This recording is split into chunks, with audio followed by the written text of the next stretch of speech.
He hired me to read, but the books were about me. I thought it was going to be the easiest job of my life. In fact, when I first saw the listing, I laughed. Seeking quiet, articulate individual for weekday reading sessions. Must be punctual. $40 per hour. 2 hours daily. No experience required. That was it. No company name. No contact info besides a single phone number typed in a clean serif font at the bottom of the ad. I found it taped to a corkboard at the university's career center, yellowing around the edges as though it had been there longer than anyone realized. I took the tab and called that same day. A woman answered, no greeting, no hello, not even a who's this. I stumbled into it. Hi, I'm calling about the reading job. A beat of silence. Then, yes. Can you come tomorrow at 9? I hesitated, thrown off by her abruptness. Yes, sure. Where? She gave me the address, recited slowly like she already knew I'd need to write it down twice. Before I could ask anything else, who I'd be reading to, how long the job would last, whether it was safe, she hung up. I should have questioned it more. But the pay was good. And after a disastrous semester and a summer full of rejection emails, I was desperate. So the next morning, I took a bus across town, walked 20 minutes up a gravel road, and found myself standing in front of what looked like a house that time forgot. The Ellery estate was perched on a slight hill, half swallowed by tangled ivy and the skeletal fingers of bare trees, even though it was only October. It was the kind of place you imagine when someone says old money, high gables, gray stone, windows that looked like they hadn't been opened since the Depression. The front gate groaned when I pushed it open, and the gravel crunched under my shoes like I was stepping on bones. A woman in a gray blouse and slacks met me at the door. Not old, not young. Hard to place, like everything about that house. You're the reader? She asked, as if she already knew I was. I guess so, I said, suddenly unsure. She gave a short nod and opened the door wider. The inside of the house was warm, but not comfortable. It smelled like old books, furniture polish, and something faintly metallic.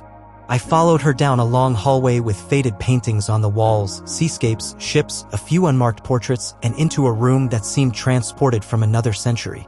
It was a library, or maybe a study. Towering shelves lined the walls, packed tight with books that didn't look like they'd been touched in decades. A fire flickered in the hearth, and a green-shaded lamp cast a pool of light over a long leather couch and an armchair so worn the arms had molded into the shape of elbows. Seated in the armchair was a man who looked more like a statue than a person. Mr. Ellery, the woman said, her voice softer now. Your reader is here. The man turned his head slightly toward me. His eyes were cloudy, pupils like milk-glass marbles. His skin was pale and loose around the bones, and he wore a charcoal gray sweater over navy trousers. His hands rested on the arms of the chair, still and patient. Good morning, he said. Good morning, I replied, forcing a smile. The woman handed me a book. It had no title, no author name. The spine was cracked, the pages slightly yellowed. She gestured toward a smaller chair near the lamp. You'll read here. 2 hours. Monday to Friday, she said. Same time. Then she left, closing the door behind her without a sound. That first day, I stumbled a lot. The words were in English, but the syntax was strange, almost archaic. I tripped over phrases I'd never seen, names I didn't recognize, places that didn't exist. Mr. Ellery didn't seem to mind. He only interrupted when I mispronounced something, which he'd correct in the softest voice imaginable, polite, firm, and just a little amused. Try again, he'd say. Keep reading. I did. For 2 hours. Then I left. And came back the next day. And the day after. By the end of the week, I had the routine down to muscle memory. Bus. Walk. Gate. Reading. Silence. Leave. No phones allowed inside. No small talk. Just the words, the fire, and that ever-present stare of a man who couldn't see me but seemed to know exactly where I was in the room at all times. And the books. Always a different one, always unlabeled. He handed them to me each morning like they'd just been delivered, though I never saw anyone else bring them in. At first, I didn't notice anything strange. The stories were old, literary, with a kind of gothic flavor, strange towns, family curses, odd customs, and rituals. Sometimes they read like memoirs, other times like folklore. And always with a creeping sense of dread just under the surface. But by the third book, I noticed something I couldn't explain. The protagonist's name was Henry. My name. I brushed it off. Coincidence, I told myself. Henry's not that uncommon. But the next book had a Henry too. Younger this time. Living in a city that sounded suspiciously like the one I grew up in. Same age. Same dark hair and habit of biting his lip when nervous. He even had a younger sister named Clara. My sister's name. I stopped reading halfway through a sentence. Something wrong? Mr. Ellery asked, not turning his head. I stared at the page. This story. It's familiar. Is it? He asked in a tone that was neither surprised nor interested. Yes, I said. It's about me. At least it feels like it is. A pause. Then keep reading. I swallowed, hesitated, and kept going. But the words felt heavier now, like each syllable dragged something invisible along with it. That day, I left with a headache and the strange feeling that I'd said too much. The next morning, the book was waiting for me on the table when I arrived. Mr. Ellery sat exactly as before. The fire burned. The silence stretched. I didn't want to open the book, but I did. This time, the story began with a boy walking through a forest he didn't remember entering. He found a house. An old man inside asked him to read. The boy accepted. The description was uncanny. Word for word, the house matched the Ellery estate. The fire, the green-shaded lamp, even the scratch on the wooden floor near the base of the chair. I'd never even noticed it before, but when I looked, it was there, exactly as described. I closed the book. I think there's been some kind of mistake, I said. Mr. Ellery turned his head slowly toward me. A mistake. These books. Why are they about me? He smiled then. The first time I'd seen him do it. It wasn't warm. They're not about you, he said. You're about them. What does that mean? He leaned back in the chair, folding his hands over his chest. It means you are not the reader you think you are, Henry. Something clicked in my chest. A soundless shiver. I stood up. I should go. He didn't stop me. Didn't say a word as I left the room, the house, the gate. The whole walk home, I kept checking over my shoulder like I was being watched by something I couldn't name. That night, I didn't sleep. I dreamed of a firelit room and a man with glass eyes whispering my name over and over again. When I woke up, my throat was dry and the palms of my hands were covered in ink, as if I'd fallen asleep with a pen and written something, though my notebook was blank. The next day, I didn't go to the house. Neither did I the day after that. But on the third day, there was a knock on my apartment door. No one was there when I opened it, just a package. No address. No stamp. Inside, a book. Unlabeled. Heavy. I flipped it open. The first line read, Henry stood in the doorway, staring down at the package with his name written in ink so dark it looked wet. And then I heard it. A voice behind me. Soft. Precise. Keep reading. I was still clutching the book from the doorstep. The one that knew too much. I didn't open it again that night. I couldn't. I left it on my kitchen counter, turned upside down like that would somehow mute its presence. As if hiding the words could make them forget me. But the weight of it still echoed. I sat on the floor beside the couch, phone in my hand, trying to decide if I should call the police, a friend, a therapist, anyone. But what would I even say? A blind man I read to gave me a magic book that's writing my life in real time? No one would believe me. Hell, I didn't believe me. And yet, there it was. The street I'd grown up on. The red mailbox we spray-painted one Halloween. The bike ramp that collapsed under me when I was 10, shattering my front tooth. I'd never told anyone that the tattoo I got at 17 wasn't fake like I'd claimed. Not my sister. Not even the girl I got it with. But the book knew. It was the precision that broke me. Not just facts, but the way things were described. The angle of my house's front porch. The crunch of gravel when my stepdad came home too drunk to keep quiet. The ache behind my ribs when I used to cry silently into the bedsheets. Not just like me. Me. The next morning, I didn't have a choice. I had to go back. When I arrived at the Ellery estate, the woman at the door didn't look surprised. She stepped aside without a word, leading me once more down the long corridor with its decaying paintings and still air. The door to the reading room was already open. Mr. Ellery sat waiting, motionless as ever, dressed in the same charcoal sweater and navy pants. A fresh book sat beside him on the table and the fireplace flickered like it hadn't gone out once in my absence. I stepped inside and closed the door behind me. We didn't greet each other. I sat down, reached for the book. I didn't want to open it. My hand hovered over the cover, but some invisible string tugged me forward, drawing my fingers to the spine, urging the crack of the binding like a breath being held. I started reading. It began as a story, not about me, at least not at first. A nameless boy wandered a highway alone at dusk. He didn't know where he was or how he'd gotten there. As he walked, he began to remember. The details were muddy, broken, but one by one, the pieces fit together. A college dorm, a blackout, a scream he wasn't sure was real. I slowed as I read the next paragraph. Mud, blood, jeans soaked to the calf. the rusted edge of a stranger's garden fence. I stopped reading. My mouth had gone dry. I looked up at Mr. Ellery, feeling my heartbeat behind my eyes. "This," I said, barely above a whisper, "this is about me." He didn't reply, just smiled faintly, tilting his head as if listening to music only he could hear. I stood. "This is impossible." "It's not," he said. "No one knew about that night. No one. I didn't even tell myself. I've spent years pretending it didn't happen." "You didn't have to tell," he said, his voice gentle. "The page already knew." "What does that mean?" My voice cracked. "What is this?" He leaned forward slightly, cloudy eyes never quite meeting mine. "You wrote it," he said. "No," I replied. "I didn't." "You will." I left. I stormed out of that house without another word, pushed past the woman in gray, didn't wait for the bus. I walked for nearly an hour, barely aware of my surroundings, my breath visible in the cold morning air as my thoughts spiraled. He was messing with me. That had to be it. Someone was feeding him information. Maybe it was Clara or someone from my past I didn't remember. Maybe I'd been followed, hacked, filmed. There had to be some rational explanation. But deep down, I knew better. Some of those memories, the one behind the stranger's shed, especially, weren't just private. They were locked, buried so far down even I hadn't accessed them in years. That night, I couldn't sleep. I kept seeing that page.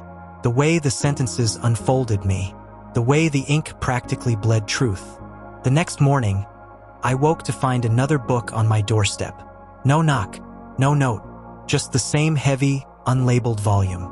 I sat on my couch with the book in my lap, unopened. My hands were shaking. I wasn't sure if I should burn it or read it, or if those were, somehow, the same thing. I opened it. It wasn't about me. Not exactly. It was about a girl named Mara who had a brother with dark hair and a chipped tooth and a tattoo he regretted. The brother disappeared after visiting an old man in a forgotten mansion. He stopped calling, stopped showing up to class. And then one day, Mara received a package. Inside, a book. The last line on the page read, Mara opened the book and found her brother staring back at her from the first line. I slammed it shut. My chest hurt. My hands were numb. I nearly threw the book across the room. But I couldn't. I couldn't do anything but sit there and wonder. Was that my future? Was I becoming a character in someone else's story? Worse, was I becoming one of Ellery's stories? I called Clara that night, just to hear her voice. "Hey," she answered. "Everything okay?" "Yeah," I lied. "Just wanted to check in." She talked about work, about our mom, about the weather in Atlanta. I barely listened. I just let her voice anchor me to something real. Something outside that house and the books and the man with clouded eyes who somehow knew me better than I knew myself. When she asked if something was wrong, I told her no. Because how do you explain to someone that a blind man is writing your life in real time? Or worse, that you're the one who will write it? I didn't go back for a week, but the books didn't stop. Each morning, one would appear, always on my doorstep, always waiting. They stopped being about the past. They began describing things I hadn't done yet. First, it was small details. Cafe I would visit. A phone call I hadn't made but later would. I started testing it, going to different stores, taking different buses. But no matter what I changed, the book always described exactly what happened. Eventually, it began to predict my thoughts, conversations, my dreams. There was no more pretending. I returned to the house. When the woman opened the door, she gave me a long, unreadable look before stepping aside. "I shouldn't be here," I said as I walked down the corridor. "Then why are you?"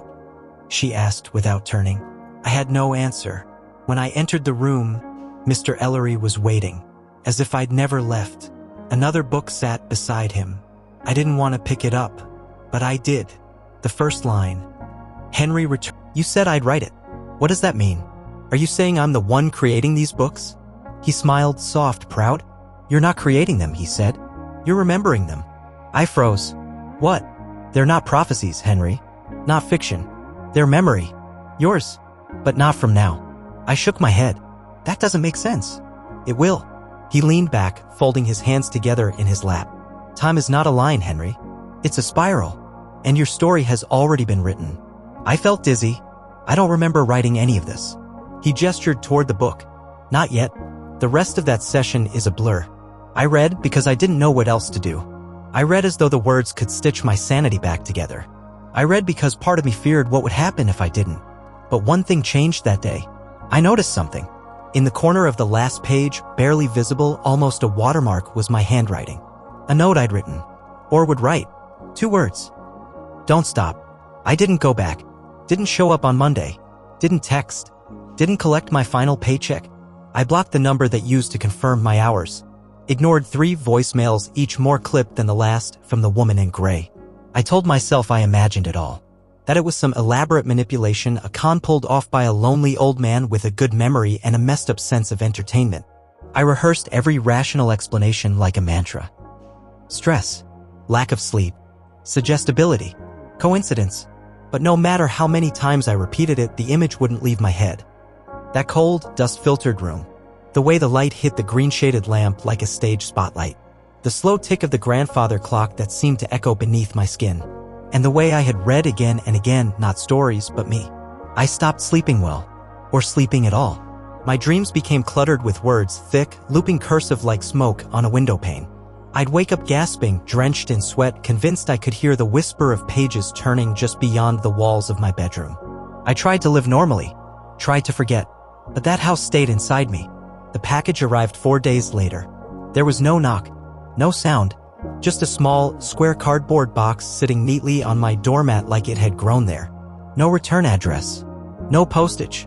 Inside was a single leather-bound book. Same as the others. No title. No markings. No hint of where it had come from or how it had gotten there. The leather was warm in my hands. I should have thrown it away. Burned it. Buried it somewhere deep and unmarked. But I didn't. Of course I didn't. Instead, I opened it. The first page hit like a punch to the chest.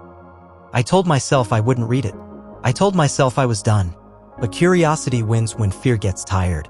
I froze. I had just thought that. Not spoken it. Not even consciously formed the words. But there they were. Word for word. Exactly as they'd occurred in my head. I turned the page with trembling fingers. He flipped the page, eyes dry but stinging. The lamp behind him hummed faintly, casting his shadow across the kitchen counter. He didn't want to keep going, but he already had. I looked up. The lamp behind me was humming. Faint, but constant. My shadow was stretching across the counter exactly the way the book described. It wasn't a recounting anymore. It was live. Real-time narration of the present. I kept reading, not because I wanted to, but because I couldn't stop. He told himself he'd just read until the end of the chapter. But when he flipped to the last page, the words waiting there made his blood run cold. I hesitated. I didn't want to know. But of course, I flipped to the end. And what I read made my knees buckle. He dies in the house. Not today. Not tomorrow. But soon. And when it happens, he won't even try to leave. Because by then he will have written the ending himself. I dropped the book.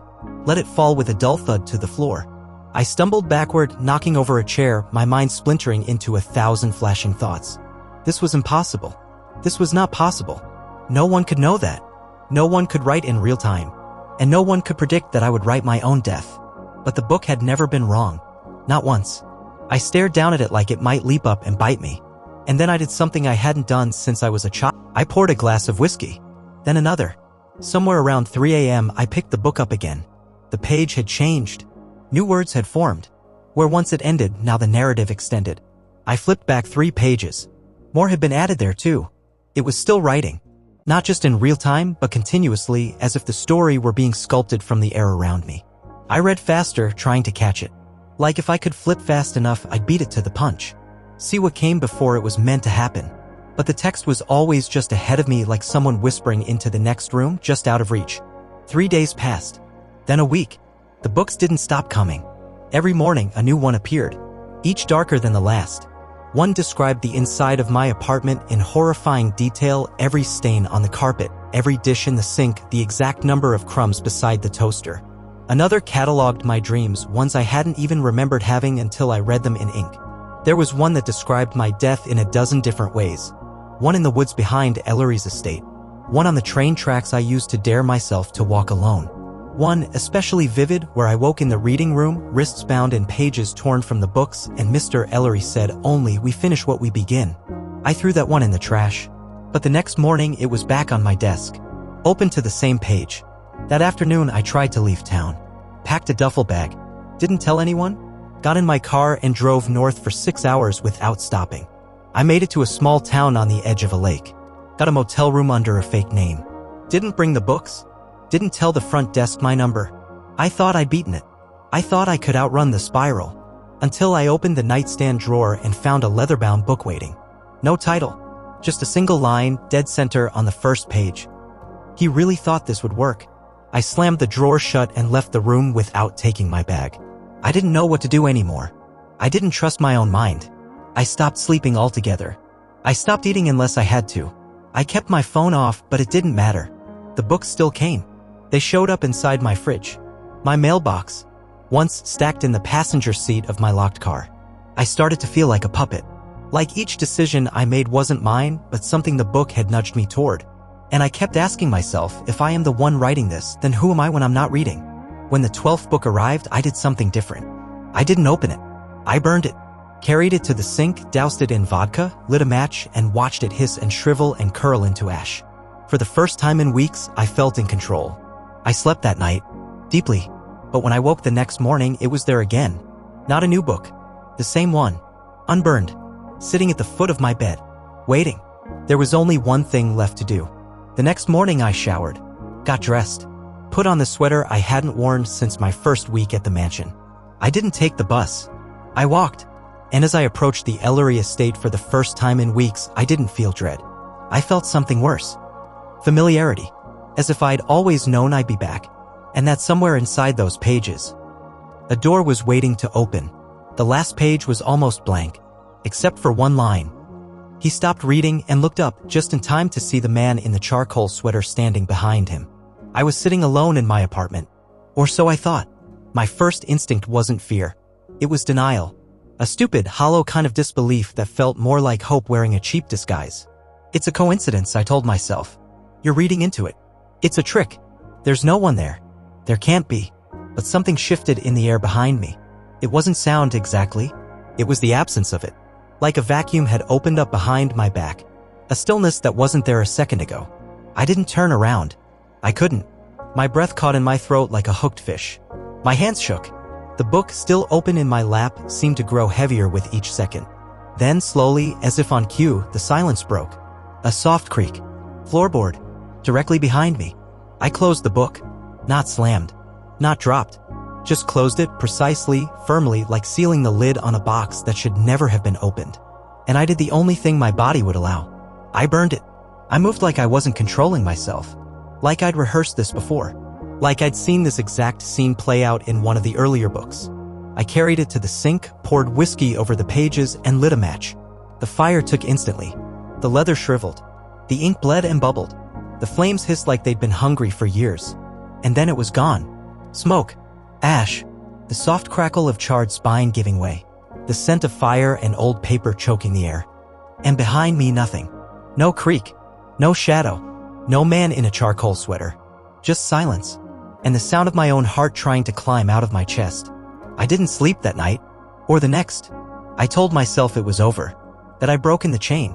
That destroying the book ended whatever strange grip it had on me. But deep down, I knew better. The story doesn't end because you stop reading it. It just waits.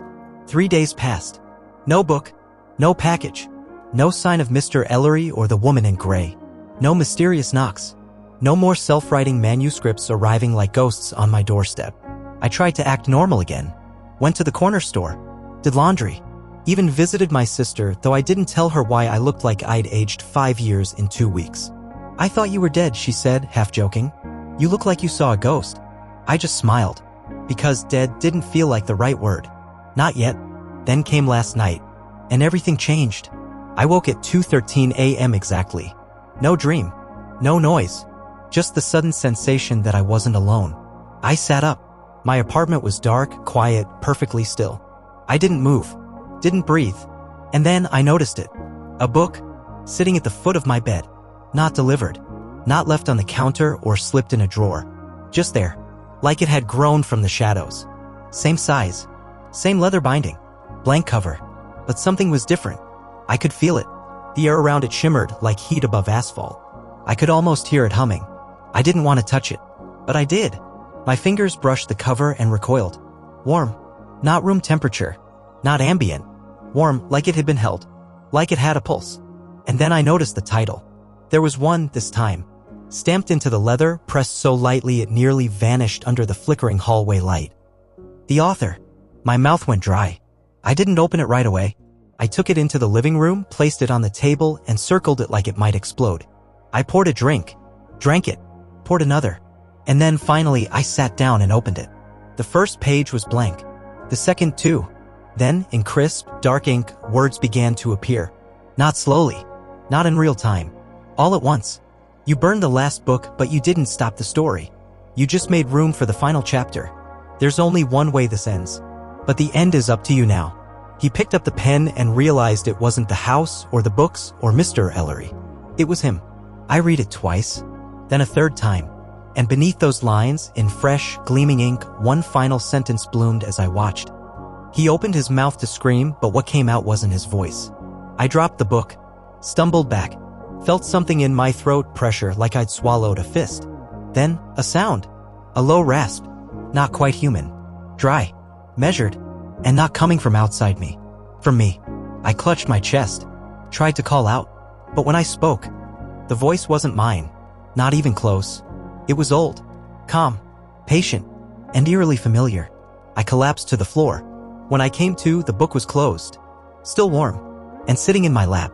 On top of it, an old fountain pen. Dark green. Gold tip. The initials E carved along its side. I knew what it meant. I knew what I had to do. And even as every part of me screamed don't, I picked it up. I opened to the last page. It was blank again. The pen was full. The ink shimmered like oil in candlelight. My hand began to move. Not because I wanted it to, but because I had to. And I wrote. Chapter 5, in which the author returns to the house one last time to finish what he started. Another package. Same as before. Brown paper. No tape. No label. No postage. But this time it was already opened. Not torn. Not ripped. Just unfolded. Like someone had gently peeled it back and left it that way as if to say, you know what to do. Inside was another book. Leather-bound. Same texture. Same weight. Same scent of dust and age and inevitability. But this one was colder than the rest. Not by temperature. By feeling. Like holding a dead bird. I didn't pick it up right away. Didn't even look at it for a while. I just sat across from it, staring. Watching the book watch me. Because that's what it felt like now, not an object. Not a thing. But a presence. A mirror I hadn't looked into yet. The longer I waited, the heavier the air got. Like something was holding its breath. Eventually, I opened the cover. Just the first page. It didn't wait. There was no slow bleed of words. No delay. Just one line, sitting there like it had been written long before I arrived. You can burn the book, but the story continues. I stared at it. My first instinct was to close it again. To toss it into the fire like I'd done before. But I didn't. Because this time, I felt it. A pressure behind the words. A hum beneath them. Something different. It wasn't a threat. It wasn't even a warning. It was an invitation. Or maybe a demand. I didn't open the next page. Not yet. Because something in me knew. This one was different. It wasn't just a record of what had happened. Or what was happening. It was waiting. Waiting for me to do something I hadn't done yet. Something it wanted. Something unfinished. I sat with that feeling for a long time. Let it wrap around me. Settle into my bones. And then I realized the book wasn't writing itself anymore. It was waiting for me to write. Waiting for me to decide what comes next. And for the first time, I saw it clearly. All the stories, all the pages, all the impossible details. They weren't just predictions. They were blueprints, scripts, drafts of a future that hadn't happened yet. And now, for the first time, the pen wasn't in someone else's hand. I turned the book over in my hands, felt the smooth leather under my fingers, the edges of the pages cool against my skin. I didn't open it further, didn't need to, because this time, I knew the next line hadn't been written yet. Not by Ellery, not by the house, not by whoever or whatever had been watching from behind the page. This time, the blank space belonged to me. But here's the truth. Blank pages are dangerous. They offer freedom, but they also expect choices. And now that I've seen what the story can do, how it bends and breathes and waits, I'm not sure if I want to pick up the pen. Because if I do, I become the one writing the ending. And endings are heavy things. Final, permanent, sharp. But maybe the scariest part isn't writing it. Maybe the scariest part is realizing I already did. Somewhere between the first chapter and now. Between the moment I walked into that mansion and the moment I thought I could walk away. Because if the book is still writing itself, if it's still here, still waiting, still listening, then the story isn't over. Not yet. And someone is definitely still holding the pen. Maybe it's me. Maybe it's you. Maybe it's both. I answered a Craigslist ad for a roommate. I'm not sure the guy is human. It began the way all terrible ideas do. At 3:04 a.m. with a buzzed brain, the bitter aftertaste of whiskey on my tongue, and the backlight of my phone screen burning into my retinas like a judgmental god. I was slouched on a second-hand futon, which creaked every time I shifted my weight, in an apartment that technically wasn't mine anymore. My name had just been taken off the lease, and most of my stuff, what little of it wasn't emotionally or financially devastated in the breakup, was crammed into the trunk of my beat-up Camry parked 3 floors down. The air still smelled like her. Vanilla and something sharp, maybe eucalyptus, and it cut through me harder than the booze. I hated that. Hated that I noticed. Hated that I cared. But that's what happens when you lose something you thought you had forever. Clarity comes dressed like grief. I needed to move on. I needed a place. And Craigslist, in all its digital, desperate glory, seemed like the last lifeline. My thumb flicked through ads the way you might swipe on a dating app, though this felt grimmer, like speed dating for people one eviction away from squatting. Moldy basements, couch spaces in already cramped studios. A guy offering free rent in exchange for light cosplay roleplay. I didn't click, but I saved it because curiosity. And then I saw it, sandwiched between a live-in dog nanny listing and someone selling a taxidermied raccoon wearing a tutu. Roommate wanted. $300 per month. Utilities included. Must like quiet. No questions. That was it. No photo. No name. Just that. I blinked. Reread it. Posted 7 minutes ago. $300? That's not a red flag, that's a Soviet parade down Main Street. Who the hell rents in the city for $300 a month, utilities included? But it wasn't the worst deal I'd seen. And the phrasing, must like quiet, struck something strange in me. Not eerie exactly, just odd. Like when you read a sentence and can't tell if it's threatening or just bad grammar. The location pinged near the historic district, the part of town where buildings sagged like they were tired of pretending to be anything but old. The streets were narrow, always half-shaded by aging trees, and the lamps flickered at random like they were remembering something traumatic. It wasn't bad exactly, just off. Still, I was 2 shots deep, emotionally bankrupt, and out of options. So I emailed, "Hey, I'm interested in the room. Is it still available?" 30 seconds later, my phone pinged. New message. No greeting. No name. "It's available. You can come by now if you want." Now, I stared at the glowing screen. The timestamp was exactly 3:07 a.m. My fingers hovered over the keys. Logic, battered and beaten though it was, tried to speak up in the back of my skull. "Normal people don't schedule apartment viewings at 3 a.m., it whispered. But logic didn't pay the rent. Or rather, my lack of logic had already lost me the last one. I typed back, "Sure, send me the address." Another reply came instantly, like they'd been waiting. 721 Ashmere Street. Side entrance. Don't knock. Just come in. I froze. No knocking? Just come in? What the hell kind of horror movie clause was that? I should have stopped. Should have deleted the email. Laughed it off as one more Craigslist cryptid. But I didn't. I grabbed my keys, slid on my hoodie, and left the old apartment one last time. Ashmere Street looked exactly like I remembered it. Like it had been dipped in sepia and left to dry in a forgotten drawer. Street numbers were carved into wooden beams or painted in shaky white strokes that peeled like old scabs. Most of the porches had rocking chairs no one rocked in. The silence was thicker here, more intentional. Not just the absence of sound, but the presence of quiet. 721 Ashmere was nestled between two taller houses, both dark and empty-looking. It was a narrow, three-story building with paint that used to be green or blue. Now it was just old. The side entrance was half-hidden behind a rusting gate and a lattice overgrown with dead ivy. I stood there for a moment, phone in hand, rereading the email. "Don't knock, just come in." The handle was old brass, cool to the touch.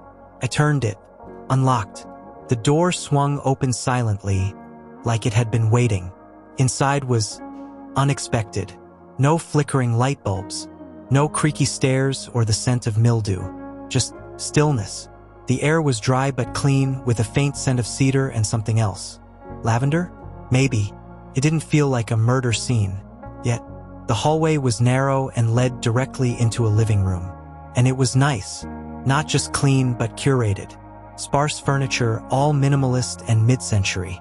A single couch in gray, a low oak coffee table, one potted plant that was somehow alive.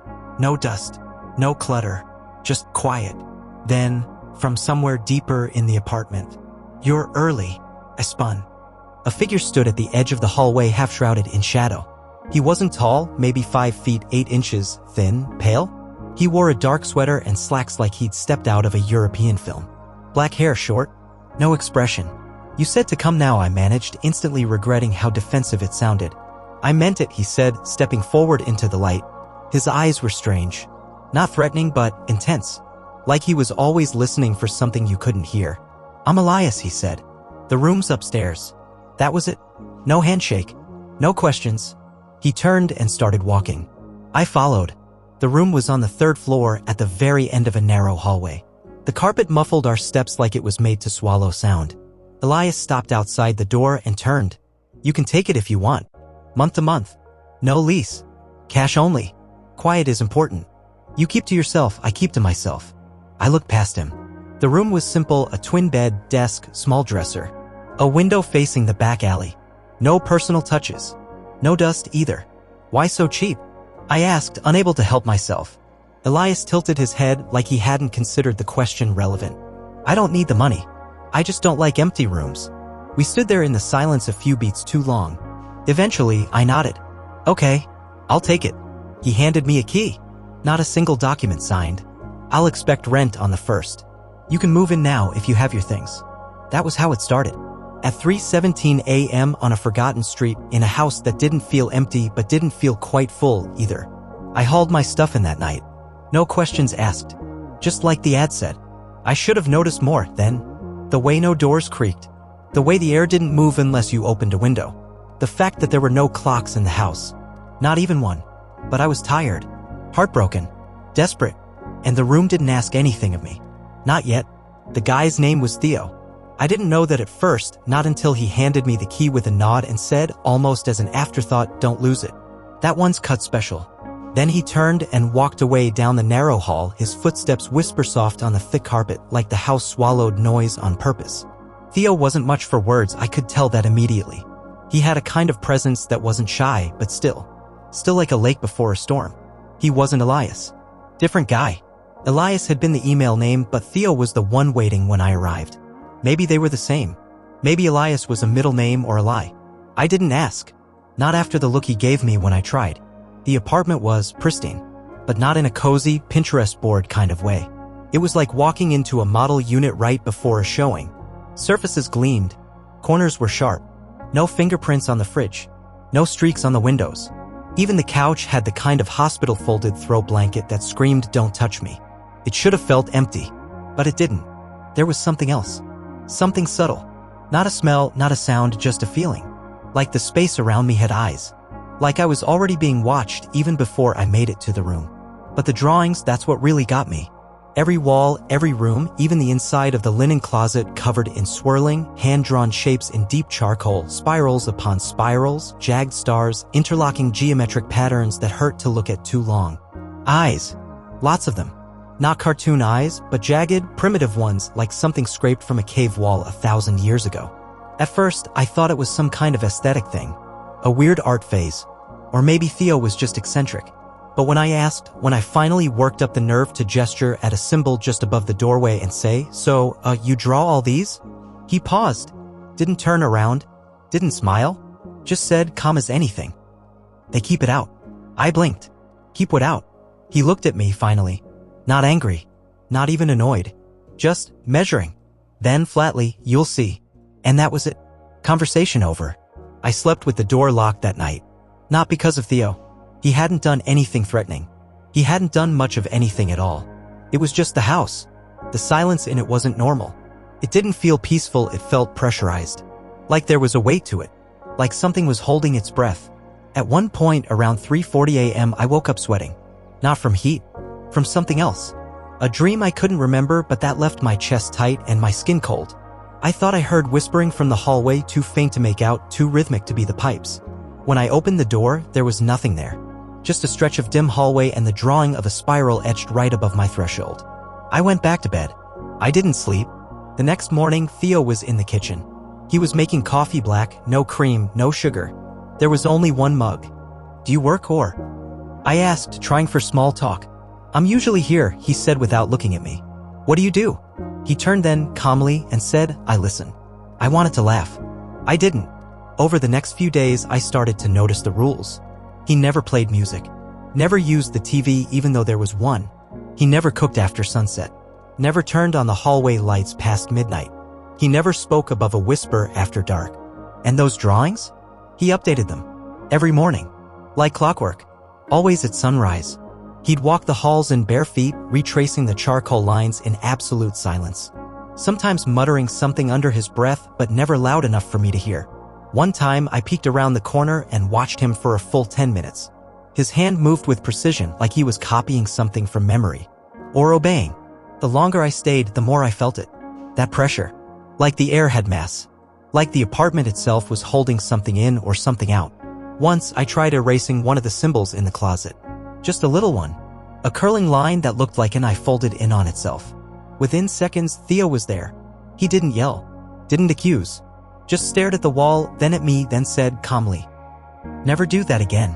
Then he redrew it slower than usual and stood in the doorway until I left the room. And that's when the sounds started. They were faint at first, like shifting wood or wind outside the walls. But then I started hearing something else. Something scratching. Something breathing. Not inside the apartment. Not exactly. It came from the walls. From beneath the floorboards. From just beyond the spiral-covered door frames. And once, only once, I swear to God, I saw a shadow cross the window in the hallway even though we were on the 3rd floor and there was no fire escape. I told myself I was imagining it. That it was just an old building. That Theo was just odd. But one night, I heard him whispering. He was standing in the living room, both hands pressed flat to the wall, eyes closed. His lips moved fast, like he was trying to say 100 words in 10 seconds. The symbols near his fingers pulsed. Not like a trick of the light. Not like a hallucination. They moved. And then he said something I'll never forget. "It's thinning." He didn't know I was there. He didn't know I heard. Theo told me this the first night. Not during a conversation, not casually. He said it like a surgeon issuing post-op instructions. Direct, clinical. Like breaking that rule wasn't just impolite, it was dangerous. No noise. None. Not a footstep. Not a breath louder than necessary, he said. Especially not your voice. I waited for a punchline. A grin. Some sign that he was messing with me. He didn't blink. When I asked why, all he said was, "You'll see." I set an alarm for 11:50 p.m. that night. Don't ask me why, I think part of me wanted to test him. Wanted to peek behind the curtain. Or maybe I just didn't believe anything bad would happen in an apartment that smelled faintly of sage and wood polish. I sat in bed in the dark, phone in hand, watching the clock tick over. 12 o'clock. Nothing. 12:03. Still nothing. I exhaled through my nose, a little smug. But then, 12:07 a.m. It started as a rustling. Like paper being crumpled under a heavy book. Or maybe dry leaves shifting in the wind, except we were 3 stories up and the windows were shut. Then, a whisper. Not whispers. Not the generic kind you chalk up to your own brain short-circuiting in the dark. This was a voice. One voice. Low. Rhythmic. Male, maybe? Or not. It spoke in a language that didn't have soft edges. Every syllable sounded like it had been scratched into something. Like the words were made of broken glass dragged across stone. And it was close. Too close. I froze. The whispering wasn't coming from the hallway. Not from outside. It was coming from inside the walls. Right behind the headboard. Like someone had their mouth pressed to the drywall and was murmuring straight into my ear through 6 inches of wood and plaster. I bolted upright. There was no one in the room. I reached for the lamp, thought better of it. My hand hovered above my phone, but I didn't dial. Who would I even call? I got up, padded barefoot to the door, and checked the lock. Still latched. But the whispering, it didn't stop. It never stopped. It just moved. Slid from one wall to another, circling the room like it was trying to find a crack. A weak spot. And all the while, it kept speaking. Over and over. A litany of wet, choked syllables that made my skin crawl and my stomach clench. I didn't speak. I didn't move. I just lay there in the dark, jaw clenched, body rigid, eyes on the ceiling. Eventually, it faded. Not all at once. The way a fog recedes. Reluctantly. The clock said 12:36 a.m. when it finally stopped. I didn't sleep after that. The next morning, I found Theo in the kitchen exactly where I expected he'd be. He was stirring black coffee like he'd been doing it for hours, his expression unreadable as always. "You heard it," he said. It wasn't a question. I didn't answer right away. I just sat down across from him at the tiny kitchen table, waiting for him to say more. He didn't. So I asked, "Do you hear it every night?" He gave me the smallest nod. "And it's in the walls?" Theo shrugged. "Sort of." I frowned. "What does that mean?" He sipped his coffee, stared into the mug for a long moment, then said, "Depends on what it wants." The silence stretched between us like a wire pulled too tight. I swallowed. "Did you ever talk to it?" That's when he looked at me. Really looked at me. His eyes were the kind of tired that sleep doesn't fix. The kind of tired that comes from carrying something too long and knowing no one can help you lift it. "I did," he said softly. "First week I moved in." He paused, rubbed at the scar on his wrist I hadn't noticed before. "I didn't mean to. It was instinct. You hear someone whisper, you whisper back. It said my name. That's what got me. I thought it was a trick. Or someone messing around." "What happened?" I asked, barely above a whisper. He didn't answer right away. Instead, he said, "First time I spoke back, it answered. The spirals were changing. I didn't imagine it. I know I didn't. There was one in the hallway right outside my room that had always looked like a loose swirl. Rough, like someone had sketched it half asleep or in a rush. I passed it every day, sometimes twice when I couldn't sleep, and wandered the dark apartment like a ghost. But this morning? It was different. It was tighter. Precise. No longer a swirl, but a vortex. One that seemed to spin inward even though it was perfectly still. It was deeper. Darker. The lines weren't just black, they were charred. Like the charcoal had been pressed in hard enough to scar the wall itself. And the pattern felt like it was staring back at me. I stared at it for a long time. Long enough that I forgot I was holding my coffee. It went cold in my hand. Then stupidly, I touched it. Just a light brush. Just the tip of my index finger dragged along the edge of the spiral like I was tracing the path inward. I don't know why I did it. Maybe I wanted proof it was real. Maybe I just wanted to feel something other than dread for a second. That was a mistake. It felt warm. Not like a surface warmed by the sun, no, this was something else. This was alive. It pulsed just once like a faint heartbeat beneath the paint. My skin started burning almost immediately. Not sharp pain at first. More like a slow heat crawling under the flesh, growing, tightening until my entire finger was screaming in silence. I gasped and yanked my hand back like I'd touched a live wire. The pain lingered for an hour. No amount of cold water or ice helped. When I looked at it in the bathroom mirror, the tip of my finger was turning gray. Not bruised. Not blistered. Gray. As if the color had been drained from it. As if it had touched something that wasn't meant for this world. I didn't tell Theo right away. I don't know why. Maybe because deep down I was afraid he'd be angry. Not scared. Not surprised. Angry. Like I'd broken something I didn't understand. But that night, I found him standing at the end of the hallway staring at the same spiral I'd touched. Not moving. Not breathing from what I could tell. Just staring. I stood there for a while waiting for him to speak. He didn't. So I did. "It changed," I said quietly. Theo didn't nod. Didn't look away. Instead, he whispered, "They're growing." He turned then, as sharper than I'd ever seen them. "Which one did you touch?" I didn't answer right away. He took a step forward, and for the first time since I moved in, I felt fear, not of the apartment, not of the symbols, but of him. He saw my hand before I could hide it. Theo's jaw clenched. Jesus. What is it? I asked, trying not to sound as scared as I felt. He didn't answer. Instead, he said, you need to start tracing. What? The symbols. Every morning. Before sunrise. If it's marked you, it'll come through you next. The only thing holding it back is the lines. The spirals. He nodded once. They're not drawings. They're seals. I looked down at my hand. The gray was spreading. Not fast, but steadily. Like something was seeping in through the pores, curling its way up my veins. What happens if it reaches my arm? I asked. Theo's face darkened. Then we cut it off. I woke up at 2:46 a.m. with Theo standing over me. Not knocking. Not calling my name. Just there, motionless in the dark, his silhouette barely lit by the hallway light spilling in through the cracked door. His face was pale. Eyes wide. Fixed on something beyond me, or maybe through me. My heart jackhammered against my ribs as I sucked in a breath sharp enough to cut. Before I could say a word, he whispered, "Don't leave your room tonight." His voice was the thinnest thread of sound. Fragile. Like he was afraid even the air would hear. I swallowed. Why? He didn't blink. Didn't move. It's thinning, he said. Then he was gone. I didn't sleep after that. I didn't even try. I just sat up in bed with my back to the wall, a kitchen knife clutched tight in my lap. I don't remember grabbing it. Maybe I did it in a daze before I went to bed. Or maybe it was already beside me. I wish I could say I was calm, that I was ready.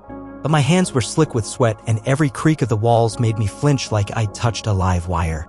The apartment felt wrong. Like gravity had shifted a few degrees. Like something just beneath the surface was about to crack through. The clock on my phone read 3:33 a.m. when the lights flickered. Then died. A deep, swallowing darkness flooded the room, thick as ink. The kind of dark that makes you feel like your eyes are still closed even when they're wide open. And that's when I heard it. Not footsteps. Dragging. A wet, slithering drag. Like something slick and massive pulling itself across the hardwood floor just beyond my door. Slow. Deliberate. Scrape, drag. Scrape, drag. It was moving straight toward me. I held my breath. My entire body locked in place.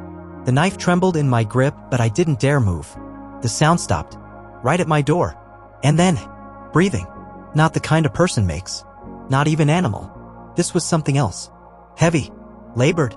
Like lungs that were too large for the body they were shoved into. Each breath sounded wet, ragged, like it was inhaling through waterlogged cloth. It just stood there, on the other side of the door. Breathing. I could feel it. Not in sound. In pressure. Like it was leaning against the wood. Testing the boundary. Waiting for something to invite it in. I don't know how long it stayed. Could have been 5 minutes. Could have been 50. Eventually, the breathing stopped. There was a long silence. Then, drag, scrape, fading into the distance. I didn't open the door. Not until daylight. Even then, my hand shook as I turned the knob. The hallway was empty. Silent. But the floor just outside my door was stained. Long, dark smears stretched across the wood, 4 of them evenly spaced. Like the path left behind by something that had melted its way across the surface. They shimmered faintly in the light like oil on water. Whatever it was, it had weight. Mass. Theo was already awake. Standing in the kitchen like nothing had happened, calmly stirring his coffee with a spoon that clinked like a heartbeat. He glanced down the hall, saw the marks, then looked at me. No surprise. No panic. Just a quiet nod. "It's curious about you," he said. He sipped his coffee and walked away. I found a journal in Theo's room. And yeah, I know how that sounds. I know I shouldn't have. I told myself the same thing as I was doing it. But after 12 nights of whispering walls, drawings that shifted when you weren't looking, and Theo dodging every question like I was the insane one, curiosity one. Or maybe it wasn't curiosity. Maybe it was invitation. He wasn't home. Said he needed to walk the perimeter, whatever that meant, and left just after sundown. The moment the door clicked shut, I felt something pull me down the hall toward the room he always kept closed. I'd never been in it. Never even seen inside. Theo was the kind of roommate who valued boundaries like they were religion. But the lock was old. Weak. It clicked open with the tip of a butter knife and guilt. The room was not what I expected. No bed. No dresser. No clothes. Just a desk. A chair. And the spirals. Drawn on every inch of the walls in layer upon layer of black, gray, red. Chalk. Charcoal. Something darker. Some of them so fresh they left residue on my fingertips when I touched them. And in the center of the desk, lit by a single bulb hanging from the ceiling, sat the journal. Leather-bound. Worn at the corners. Its edges curled like something had been chewing on it. I opened it. At first, it read like a field guide. Date-stamped entries, neat handwriting. Observations, patterns, theories. It never crosses the salt lines, but it tests them. Nightmares occur most often at 3:33. Lucid dreams fail. It knows when you're aware. There were diagrams, spatial renderings of the apartment. Arrows, circles, notes on energy flux and thin zones. Pages and pages of frantically written details about the spirals, each symbol assigned some obscure sigil or ward function. Then came the sketches. Dozens of them. Smudged, shaky drawings of a figure. Always tall, always looming. It never looked the same twice. Sometimes it had 4 limbs, sometimes 6. Sometimes more. Its outline seemed to blur at the edges, like Theo hadn't drawn it so much as tried to remember it through static. But the mouth was always the same. Vertical, running straight down the center of its head like a tear in the world. Sometimes open, sometimes stitched shut. Always wrong. And under one particularly dark sketch, Theo had written, "It came through in dreams, first as a voice, then as a shape." Another page simply read, "It doesn't live here, but it feeds here." The final pages were different, unhinged. The handwriting became unstable, erratic. The neat script devolved into jagged strokes and half-formed words, like he was trying to write faster than his hand could follow, or like he was no longer entirely human when he wrote them. Some entries were crossed out violently. Others had been soaked through with what I hope was water. The last intact page was filled with one sentence, repeated over and over again, scribbled so hard the words had gouged the paper. "Don't look at its face. Don't look. Don't look. Don't." I turned the page and stopped breathing. It wasn't blank. It was a mirror, or something like one. The surface shimmered faintly in the low light, like glass submerged in black ink. I stared at it, heart pounding, unsure if it was just a strange piece of paper or something far, far worse. Then the surface rippled, and I saw something move, not on the page, behind it. I slammed the book shut and nearly dropped it. My finger came away wet and stained red. When Theo got back, I was still sitting on his floor, the journal in my lap, hands shaking. He didn't yell. He didn't even look surprised. He just sighed, deeply, like something inevitable had finally happened. "You shouldn't have read it," he said. "I needed to know." Theo nodded, slowly. "Now it knows you know." He knelt and opened the book to the final page, careful not to touch the rippling surface. "You looked." I hesitated. Only for a second. He stared at me. "You're lucky," he said. "Sometimes a second is all it needs." I made a mistake. A real one this time. I looked. It was 3:17 a.m. I remember because I'd glanced at the microwave on my way out of the bedroom. I wasn't trying to break any rules. I just needed a glass of water. My mouth felt like sandpaper, and Theo wasn't home. Or at least I didn't think he was. The air felt thick, like the walls were holding their breath. I should have felt something. A warning, a whisper, a pull behind the eyes. But I didn't. I stepped into the hallway. Just for a second. The quiet was wrong. It wasn't just the absence of sound. It was the presence of something else. Something that hummed beneath the silence, like a subsonic vibration you can't hear but feel in your teeth. My footsteps didn't echo. They didn't even make sound at all. That's when I knew. Something was here. I froze halfway between my door and the kitchen. Every hair on my body stood on end. My skin felt tight. I turned my head, slowly, and looked down the hallway. And there it was. Just a flicker. Just for a moment. Movement at the far end. The lights hadn't gone out, but they had dimmed, subtly, like the hallway was sinking underwater. Shadows stretched too far. Corners curved where they shouldn't. And in the dim, something stood. At first, my brain tried to write it off as Theo. Tall, thin, still. But the longer I looked, the more I realized. It wasn't Theo. It wasn't anyone. It was like, it was wearing a man. A skin it didn't quite understand. Its body stretched upward in long, unnatural proportions. Joints bent where there shouldn't have been joints. His arms hung too low, His fingers didn't taper, they just kept going, like wet ropes twitching with breath. And the face, God, the face, it was almost right, almost human, like someone had sculpted it from memory in a rush, but got the details wrong. The eyes were too wide apart, the nose too long, the smile too exact. It wasn't smiling with its mouth. It was smiling with its whole face, as if every muscle had been trained into a grin it didn't understand. A grotesque imitation of joy, stretched too far, held too long, like it thought that's what people do when they meet in the dark. And it was looking right at me. I blinked, and the lights shuddered. Not off, just glitched. A stutter in the air, like reality coughed. And then, nothing. I came to lying on the floor of my room. Door closed, lights off, knife in my hand. No memory of walking back. No sense of time passed. Just the taste of metal in my mouth and the unmistakable feeling of having been seen. I lay there for what felt like hours, heart pounding so loud I could hear the walls vibrate. Eventually, I got up. Outside my door, the air still smelled wrong, burnt ozone and rot.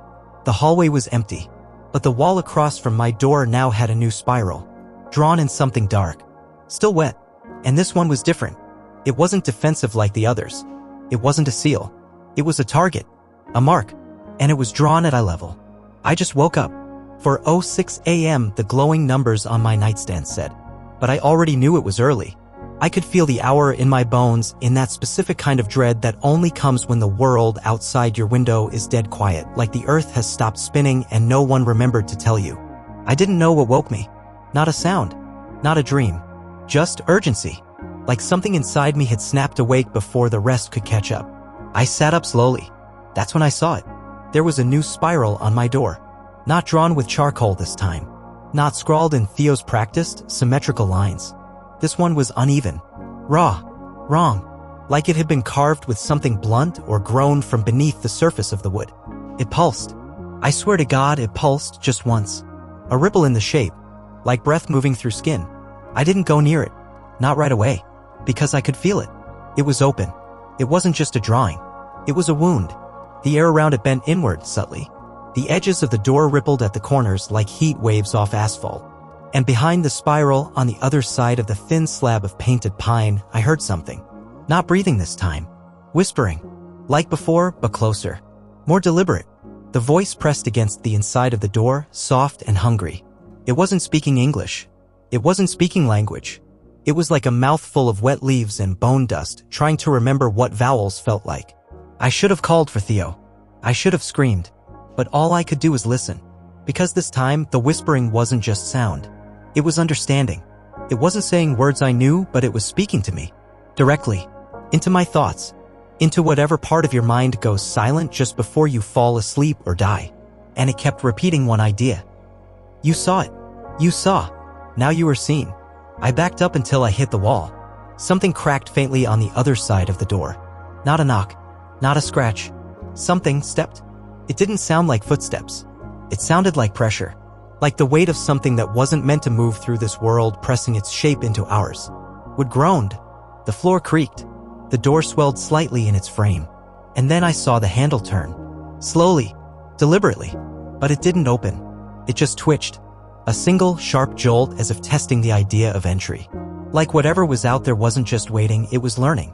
The whispering stopped. The spiral stopped pulsing. And just like that, the door was still again. But the mark remained. Red-black, twisting inward like it wanted to pull light into itself. I haven't moved since. I haven't blinked. Theo isn't back. Or maybe he is, and he's standing right outside the door. Waiting. Smiling. Should I open it? No. No, of course not.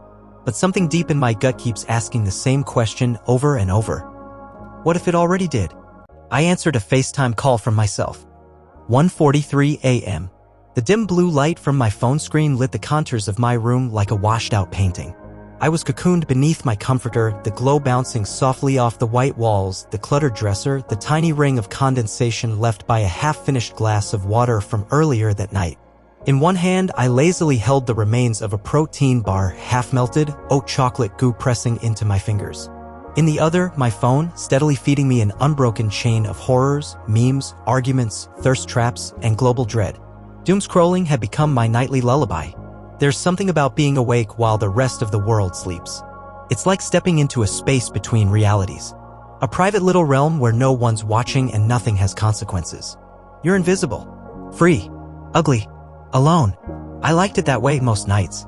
Until that night, a sudden buzz rattled my phone against my chest, breaking the rhythm of my scrolling. I flinched, nearly dropping it. Incoming FaceTime call, no caller ID. Weird. I never get FaceTimes unless it's my sister or one of the 3 friends I actually keep in touch with. I squinted at the screen. No name. Just the gray text and the 2 options, accept or decline. I hovered over decline. But something curiosity? Boredom? Loneliness stayed my thumb. I let it ring out. A few seconds later, buzz. Same thing. Same caller. No ID. The time blinked, 1:44 a.m. now. I declined it. A beat passed. Then buzz. 3rd time.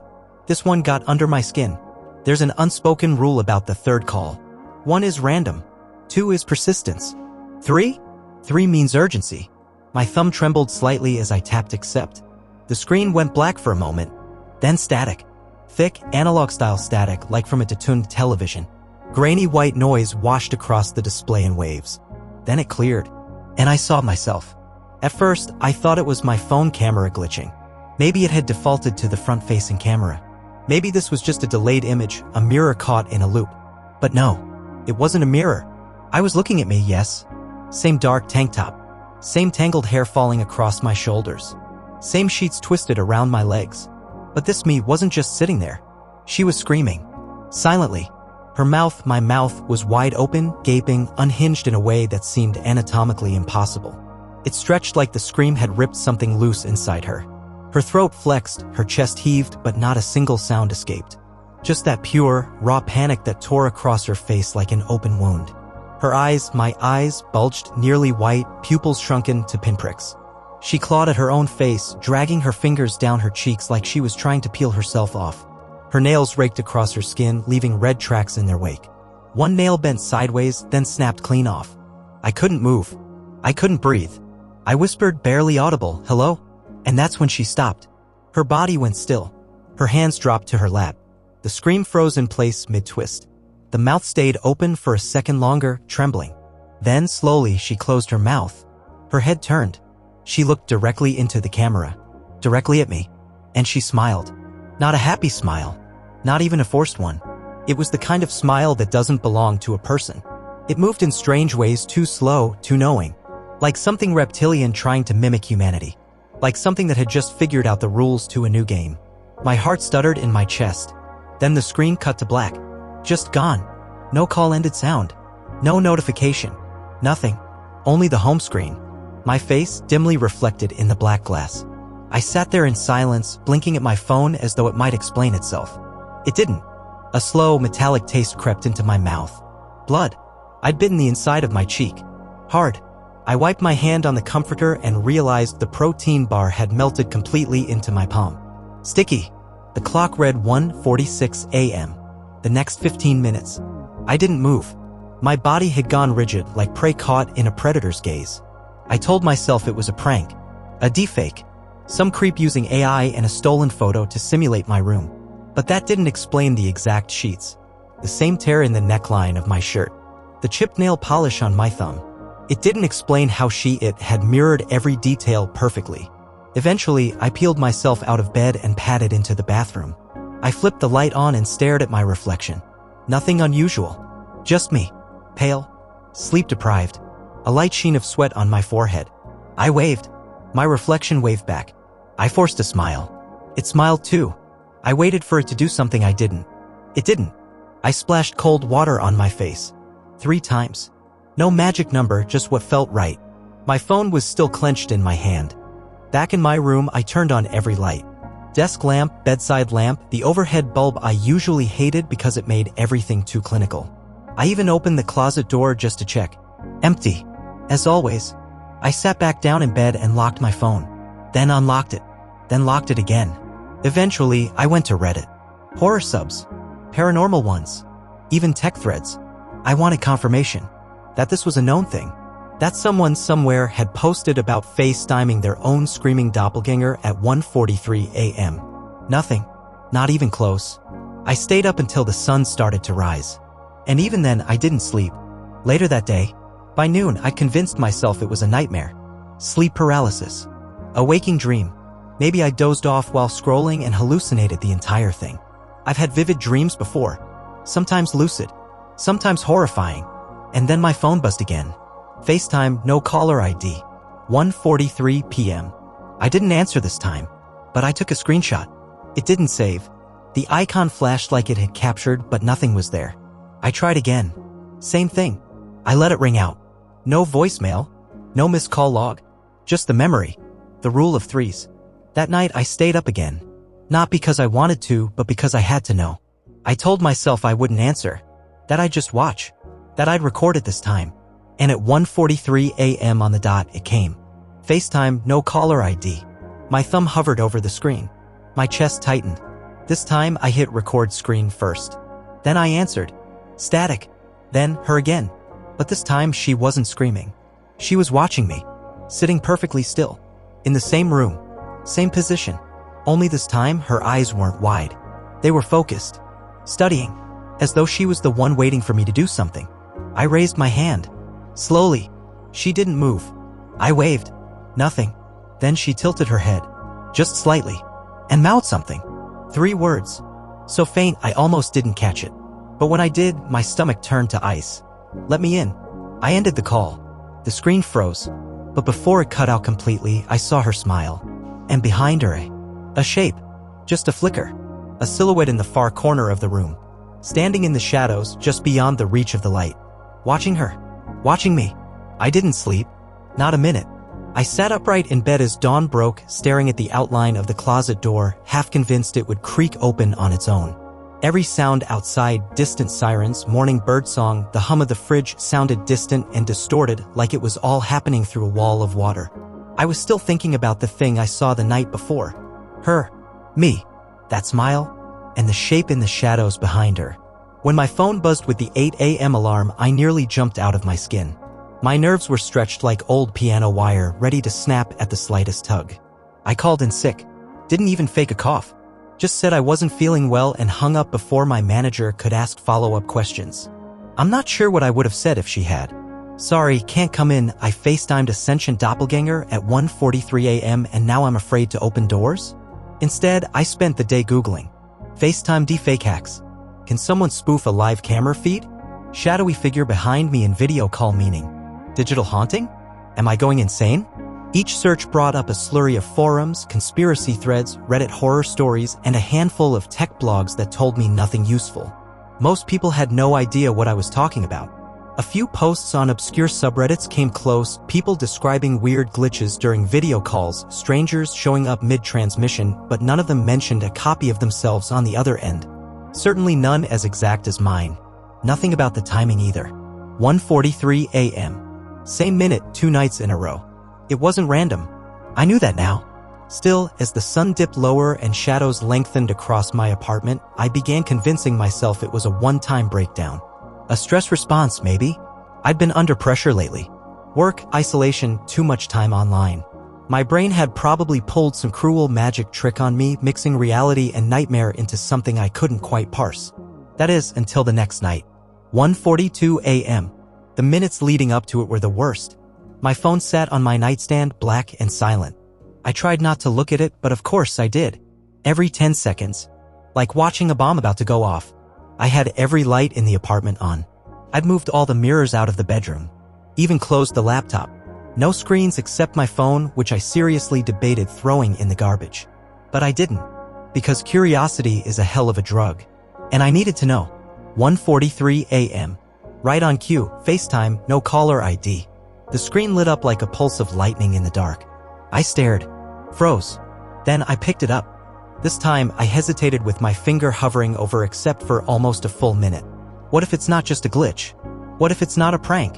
What if whatever this is wants me to keep answering? But I tapped it anyway. Because I had to see. At first, the screen remained black. No static. No loading circle. Just empty. Then it flickered. And I saw her again. Another version of me. But not the same one. This one was worse. She was slumped in the dark, barely upright, like her spine had lost the ability to support her. Her head hung slightly forward, shadow cast over her eyes, strands of hair clinging to sweat-slicked skin. She was bleeding. Dark bruises bloomed along her arms and collarbone. One eye swollen shut, the lid an angry purple-red. Her lips were cracked, peeling, and smeared with dried blood. She looked like she hadn't slept in days. The only light came from a broken TV screen beside her, flashing blue and white static that flickered across her face in slow, sick pulses. And then she moved. She raised a trembling hand and held something up to the camera. A scrap of paper, torn at the edges. The handwriting was messy, scrawled like it had been written in a panic. It read, "Don't answer again." She held it with both hands now, and it was shaking. The paper fluttered like a leaf in a storm. Her mouth began moving. Slowly, repeating something over and over. I turned the volume all the way up. No sound. I read her lips. "Don't answer. Again. Don't answer. Again. Don't answer. Again." She looked desperate. Her one good eye glassy, pleading. Her shoulders shook with silent sobs. It was like watching myself trapped in an invisible prison, helpless, broken, trying to warn me of something I couldn't understand. And then, something moved behind her. At first, I thought it was a trick of the light, just the TV flicker casting weird shadows. But then it stepped forward. From the far edge of the screen, out of the dark, a tall, impossible figure emerged.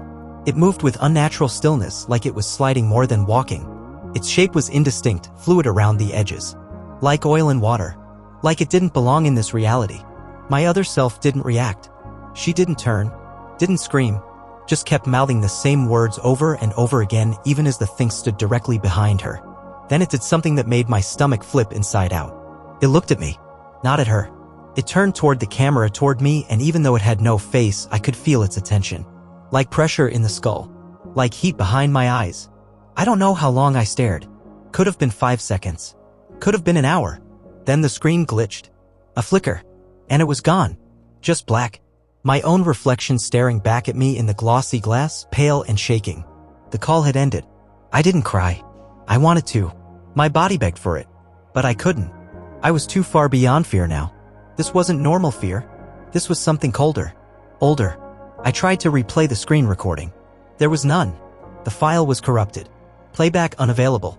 Just static. Digital rot. I deleted it. Then deleted the FaceTime app entirely. Useless gesture, I know. But I needed to do something. I sat on the edge of my bed, clutching the phone like it was a live grenade. My thoughts spiraled. Who or what was sending me these calls? Why me? And what would happen if I stopped answering? But the better question was this. What happens if I don't? Because something told me the calls weren't going to stop. I didn't answer the next night. I didn't even stay in my bedroom. By midnight, I was sitting on the cold tile floor of the bathroom, back against the tub, the lights off, door cracked just enough to hear the apartment breathe. My phone was there too, swaddled under a folded towel, screen face down like a corpse tucked into a morgue drawer. I didn't want to see it. I didn't want it to see me. I told myself this would break the pattern. That ignoring the call would make it stop. Part of me knew that wasn't true.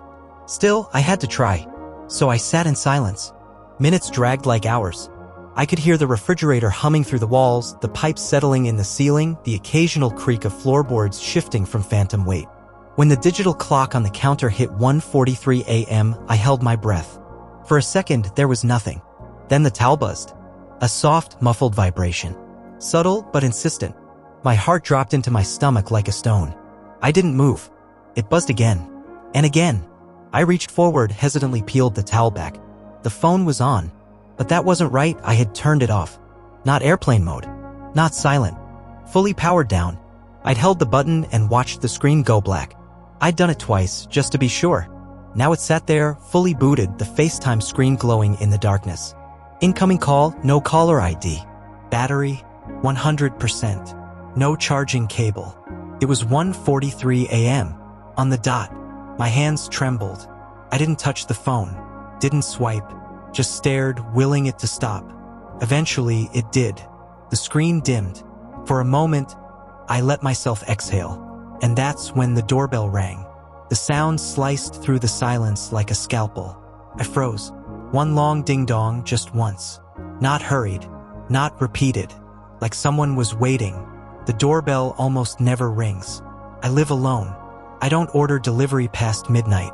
My neighbors don't talk to me, and no one comes to visit. Certainly not at 1:44 in the morning. I crept out of the bathroom like a ghost, my feet silent on the floor. The hallway felt longer than usual, stretched somehow, like the apartment had warped while I wasn't looking. I didn't go to the door, didn't ask who it was, just stood frozen near the kitchen, peeking around the edge of the wall where I had a partial view of the front door.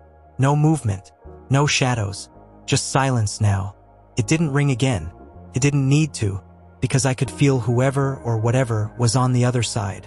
Waiting, breathing, listening. I didn't go back to the bathroom. I didn't go back to bed. Instead, I sat at the kitchen table with a butcher knife in one hand and a pair of old scissors in the other.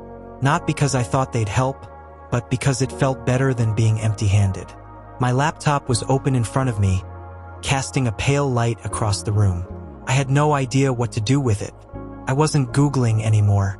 I'd gone past questions. Now I was just watching the time, like it meant something. Every second felt like a countdown. From what I didn't know, the knife trembled in my grip. I set it down, then picked it up again. The scissors I kept closed, clutched like tongs ready to snap. It was the illusion of control, the pathetic armor of a prey animal trying to look dangerous. I thought about calling someone, my sister, a friend, the police, but what would I say? Hey, someone keeps FaceTiming me using a haunted version of myself from another timeline. And now my phone turns itself on and strangers ring my doorbell at night? I wouldn't believe me either. So I just sat there, staring, listening, and somewhere, deep down, I started to realize this wasn't about the calls anymore. This thing, whatever it was testing boundaries. And now that I hadn't answered, it had come to find me. 3 nights, 3 calls, 3 versions of me. By now, the pattern was burned into my bones. I thought I could beat it. After the last call, the bloody me, the warning, the thing that rang the doorbell, I tried everything I could think of. I deleted FaceTime. I blocked unknown numbers. I turned the phone off and shoved it in the freezer, like some desperate parody of digital ghost prevention. It felt stupid, even while I was doing it. But I did it anyway. The night passed. No call came. No 1:43 a.m. buzzing. No video. No static. Just quiet. For a few hours, I let myself believe I'd won. The next day, my girlfriend called me. Zoom, not FaceTime. It was a surprise. She usually texts first, but I didn't care. I needed to hear someone's voice. Something normal. Something human. I hadn't told her everything. Just enough to explain the bags under my eyes, the paranoia in my voice, the fact that I hadn't left the apartment in 2 days. She looked like herself. Same cozy hoodie, same lazy smile, same mug of tea always just out of frame. We talked about nothing. Her work, my mystery illness, the weather like it mattered, and then she froze, mid-sentence. Mouth still open, eyes still blinking, but everything slowed. Her face distorted for a split second, pixels stretching like taffy, like reality was buffering. And in that heartbeat of glitch, I saw it. The smile, my smile, but not mine. Too wide, too slow, too knowing. It curled across her face like melting wax, lifting her cheekbones into an expression I'd never seen on her. Not in 3 years together. It was my expression, not the smile I wear in photos or around friends. The one from the call, from the first night, the scream smile, the predator's grin, and just as quickly it was gone. Her screen unfroze like nothing had happened. She kept talking, some joke about oatmeal or traffic, and I didn't respond.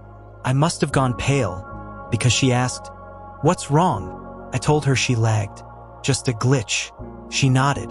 "Yeah, probably you. Your Wi-Fi's always crap."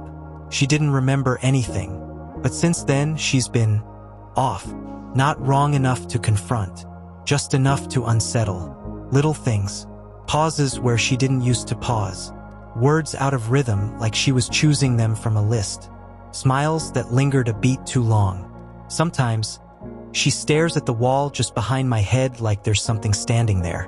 She laughs at things I didn't say. Says things I don't think she understands. And last night, just before she hung up, face calm, voice light like it always was, she looked directly into the camera and asked, "Why haven't you been answering your phone at 1:43? I didn't respond. I ended the call. Immediately. My hands were shaking so badly, I nearly dropped the laptop. I closed it and shoved it under the couch. Like that would help? Like any of this made sense anymore. She hadn't asked like a girlfriend. She'd asked like she already knew the answer. Like something else was speaking through her. And the worst part? I still haven't told her about the time. She never knew it was 1:43. Not unless something or someone told her. Which means this thing, this presence, has found a new way in. It's not just the phone anymore. It's using people. It's using her. And now I'm not sure who I'm really talking to when her face appears on my screen. I've started sleeping during the day. What little sleep I get anyway. I can't risk dreaming at night anymore. The dark hours feel like they belong to something else now. Something watching, listening, waiting. I left my apartment behind 2 days ago. Didn't tell anyone. Packed a single duffel bag, walked away without locking the door. Let it keep whatever it wanted. I don't care anymore. I moved in with my brother. He doesn't ask questions. He's used to me disappearing, flaking out, self-isolating. To him, this looks like just another crash. Fine. Let him think that. It's safer that way. I threw the phone away, literally into a storm drain 2 miles from home. Watched it vanish into the black water like a cursed object returning to the deep. I bought a burner phone. Cash only. No name. No apps. No cloud. No ties to me. No FaceTime. No way back. Or so I thought. 1:43 a.m. Even in someone else's house, even with new walls and unfamiliar furniture, I woke up. Not from a nightmare. From a feeling. Like the air itself had changed density. Like the room was suddenly occupied. I checked the burner. No texts. No apps. But the screen was lit. Incoming call. Not FaceTime. Just a regular call. No number. No area code. Just a single name in all caps, like a mirror held up too long.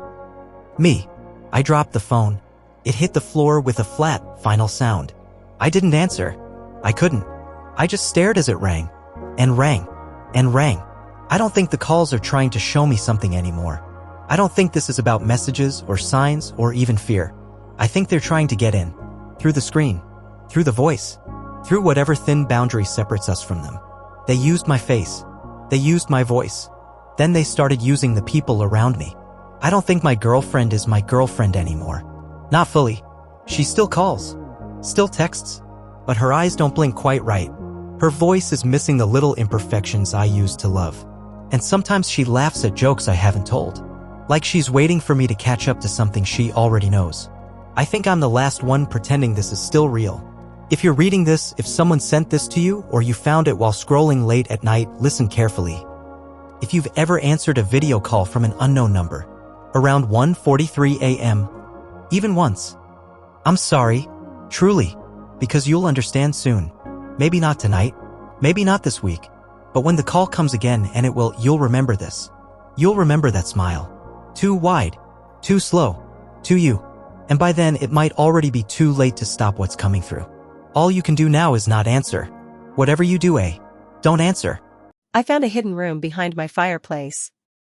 What I found inside is tearing my family apart. A few weeks ago, my husband and I bought a 1920s fixer-upper in a quiet New England town. You know the type, charming on the outside, full of strange quirks on the inside. Slanted floors that make marbles roll on their own, creaky staircases that groan in protest when you walk too fast, antique glass doorknobs that stick at just the wrong moment. Every room feels like it's hiding something. The previous owners hadn't lived there in decades, and the place had clearly been neglected.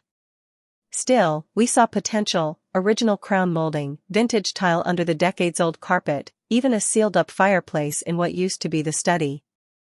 It felt like a project we could handle together, something romantic in a gritty, HGTV meets haunted house kind of way. Last weekend, we finally got around to tackling that fireplace. It had been bricked over at some point, but the job was sloppy, almost like someone just wanted it out of sight, fast. We started chipping away at the drywall behind it, hoping to expose the original brickwork. Instead, we found a door. Not a crawlspace hatch. An actual, wooden door. Small, maybe 4 feet high, and strangely ornate for something hidden behind a wall. It had a little iron handle and what looked like hand-carved trim around the edges. No knob. No lock. Just waiting. We hesitated, obviously. Joked about it being Narnia or a murder room. But eventually, curiosity won out. My husband grabbed a flashlight, and I eased the door open. Behind it was a narrow, dusty passage that led to a room no bigger than a walk-in closet. The air was thick and metallic, like rust and old pennies, and it hadn't been disturbed in years. Spiderwebs clung to the ceiling like curtains. The walls were bare wood, and the only light came from our flashlight beam slicing through the dust. That's when we saw them. 3 suitcases. Old, faded, the kind with buckles instead of zippers. They sat in a neat row against the far wall, like someone had left them there in a hurry, or deliberately placed them. Each had a luggage tag tied to the handle with twine. The first was a boy's name, written in a looping child scrawl. The second had a girl's name, faded almost to illegibility. Both names we didn't recognize. The third suitcase, though, was different. It was larger. A little newer. And the tag was clearer than the others. It had my husband's mother's full name on it. He stared at it in silence, not moving, not blinking. Then he said something that sent ice down my spine. "She disappeared when I was 8, he said quietly. No one ever found her. We debated calling the police. It felt like the logical thing to do, mysterious hidden room, suitcases belonging to missing people, a letter from a woman declared dead almost 30 years ago. But something about the moment felt fragile. Like if we let anyone else in too soon, the truth would collapse under scrutiny. Or worse, vanish entirely. So we opened them ourselves. The first suitcase creaked when the latches snapped open. Inside were children's books, The Velveteen Rabbit, Where the Wild Things Are, the kind with cracked spines and pages that still smelled like the 1980s. Folded next to them was a stack of crayon drawings, stick figures, houses with chimneys, a scribbled family of 3. Tucked in the side pocket, a small wind-up music box in the shape of a carousel. It still played a few tinkling notes when I twisted the key. The second suitcase held clothes, mostly small dresses, socks, and hair ribbons. A worn stuffed bear rested on top, one glass eye missing. Someone had stitched a name into the bear's paw, Lucy. My husband didn't recognize the name, or the items. His hands trembled when he touched the bear, but he shook his head. Not ours, he whispered. Then came the third suitcase. This one was heavier. More carefully packed. We had to kneel together to open it, the hinges groaning as if reluctant to reveal what had been sealed away. Inside were stacks of letters. Dozens. Maybe more. Some yellowed with age, others newer, all meticulously bundled with string or rubber bands. They were addressed to someone named Joseph. My husband froze. That's his legal name. He never uses it, always goes by Joe. I stared at him, but he wouldn't meet my eyes. I handed him the top letter. The envelope was worn but sealed. The handwriting was familiar, delicate, and I could tell, just from his face, that he recognized it. He opened it with shaking fingers. Read silently. Then handed it to me. It was dated 1997. The year his mother died in a car crash. Most of the letter was ordinary, sad, longing, loving. Mentions of birthdays missed, questions about school, apologies for not being there. But the last line chilled me. They'll never let me see you again. If you find this, please remember, I never left you by choice. He went pale. I asked if he was okay. He said nothing for a long time, then finally whispered, I don't remember much. I was 5 when she died. Or, when they said she died. We sat in silence, the letter shaking slightly in his hands. I wanted to say something comforting, but the words wouldn't come. Because in that moment, I wasn't sure what haunted me more, the fact that his mother may never have died at all. Or that someone had gone to great lengths to hide the truth. I started digging. I couldn't help it, the letters, the hidden room, the suitcase with her name on it, it all gnawed at me. I felt like I was walking through a dream, except the deeper I went, the more real everything became. I went to the town hall first. The clerk was polite but confused. What was the name again? She asked twice, frowning at her monitor. There was no death certificate for his mother. No obituary. No record of any car crash in the area in 1997 involving her or anyone by her name. It was like she'd been erased. I spent hours combing through newspaper microfilm archives in the local library, half hoping I'd find a tiny mention of the crash, something, anything. But there was nothing. Not a funeral notice. Not a missing persons report. Not a whisper of her name. That's when I knew something was very wrong. The next Sunday, we went to visit his father like we always do, roast chicken, football on TV, familiar routine. I waited until my husband stepped outside to take a call before I brought it up. I found something, I said quietly. In the house. Behind the fireplace. His dad stiffened. Fork halfway to his mouth. There was a hidden room, I continued. And, suitcases. One had her name on it. There were letters. His entire face changed. I don't mean he looked angry, I mean he transformed. The light in his eyes shut off. His jaw tightened like stone. You don't know what you're talking about, he snapped. You're digging up ghosts. Leave it. But there's no death certificate, I said. No record of a crash. It's like she just vanished. Drop it. His voice cracked like a whip. Then, more quietly, almost to himself, you don't know what that woman was. When my husband came back in, his father stood up, left the table, and went into the garage. He didn't say goodbye. We fought that night. My husband and I. He begged me to stop. Said it wasn't worth tearing open old wounds. That maybe his dad had made a mistake, but it didn't matter anymore, she was gone, and we should just let her rest. But I couldn't. It felt like we were standing on the edge of something awful and true, and if I stepped back, I'd never know what it was. Eventually, after 3 nights of silence between us, he caved. He called his aunt, his mother's sister, someone he hadn't spoken to in years. I sat beside him on the couch, heart pounding, listening to the ring, then the soft, startled voice answering on the other end. She was quiet for a long time after he asked. Then she said, almost too softly to hear. Your mother didn't die, Joseph. She was taken away. Your father lied. We confronted his dad the next day. I'll never forget the look on his face when we walked into his den without knocking, no small talk, no Sunday visit smiles. Just the question hanging in the air like smoke. What happened to Mom? At first, he tried to deflect. Claimed we were misremembering, letting our imaginations run wild. But the weight of what we knew was too heavy to ignore, the letters, the sealed room, the suitcase with her name on it. My husband wouldn't let it go. Finally, his father sat down. Let out a long, exhausted sigh, like the truth had been sitting on his chest for decades. She had a breakdown, he said, not looking at us. Started accusing me of all kinds of things. Said I was hurting the kids. Said she was going to run. Take you and your brother and disappear.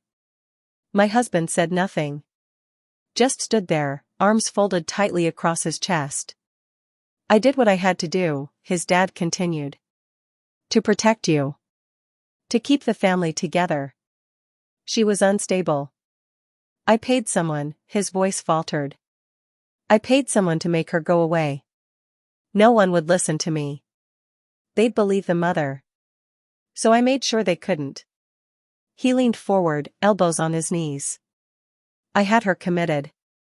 Quietly. A private place, upstate.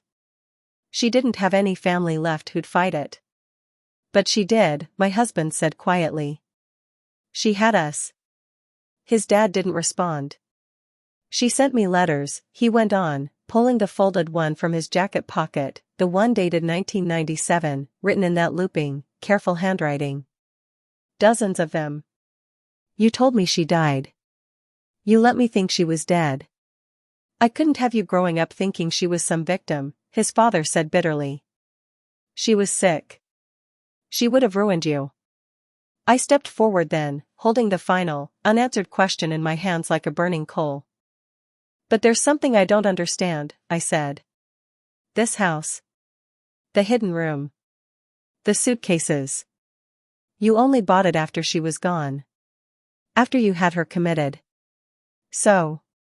I looked at my husband, and he turned to his father. And he asked the question that's haunted me ever since. Why were her things hidden in this house, Dad? You didn't even own it when she disappeared. The color drained from his father's face. He didn't answer. He just stood up, slowly, like his legs were made of cement. And walked out of the room. We're staying in a hotel now. It's not fancy.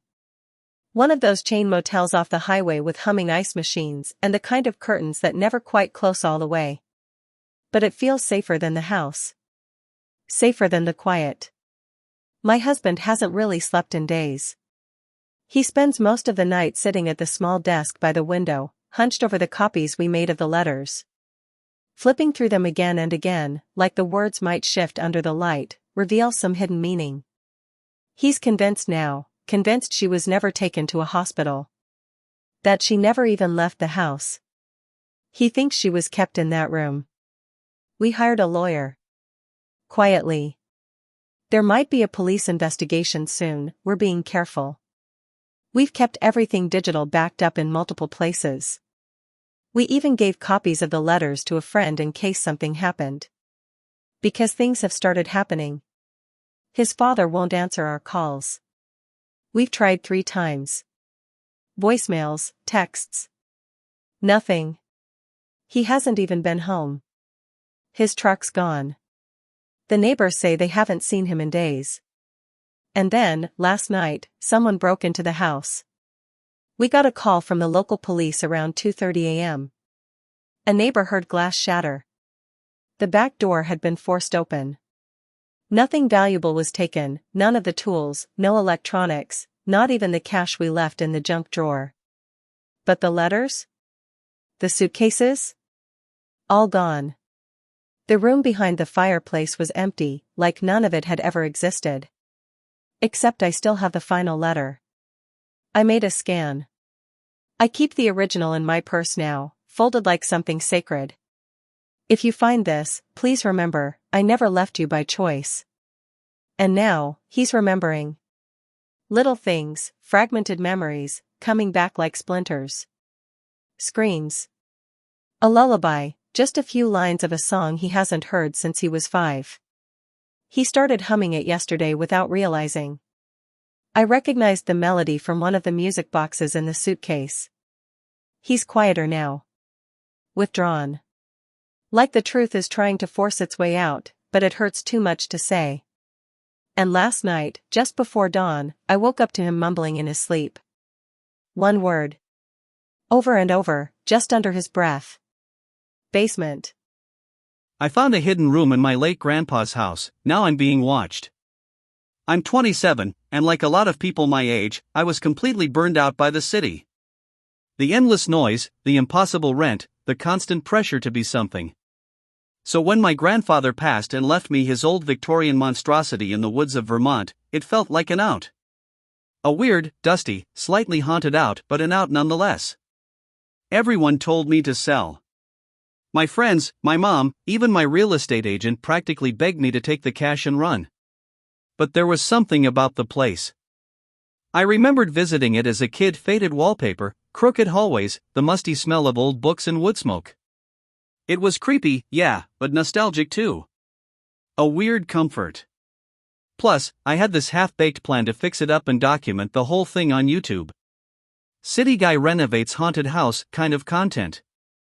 I figured it might go viral, or at least make the renovation costs a little more manageable. At first, things went surprisingly okay. Hard, yes, everything was falling apart, but manageable.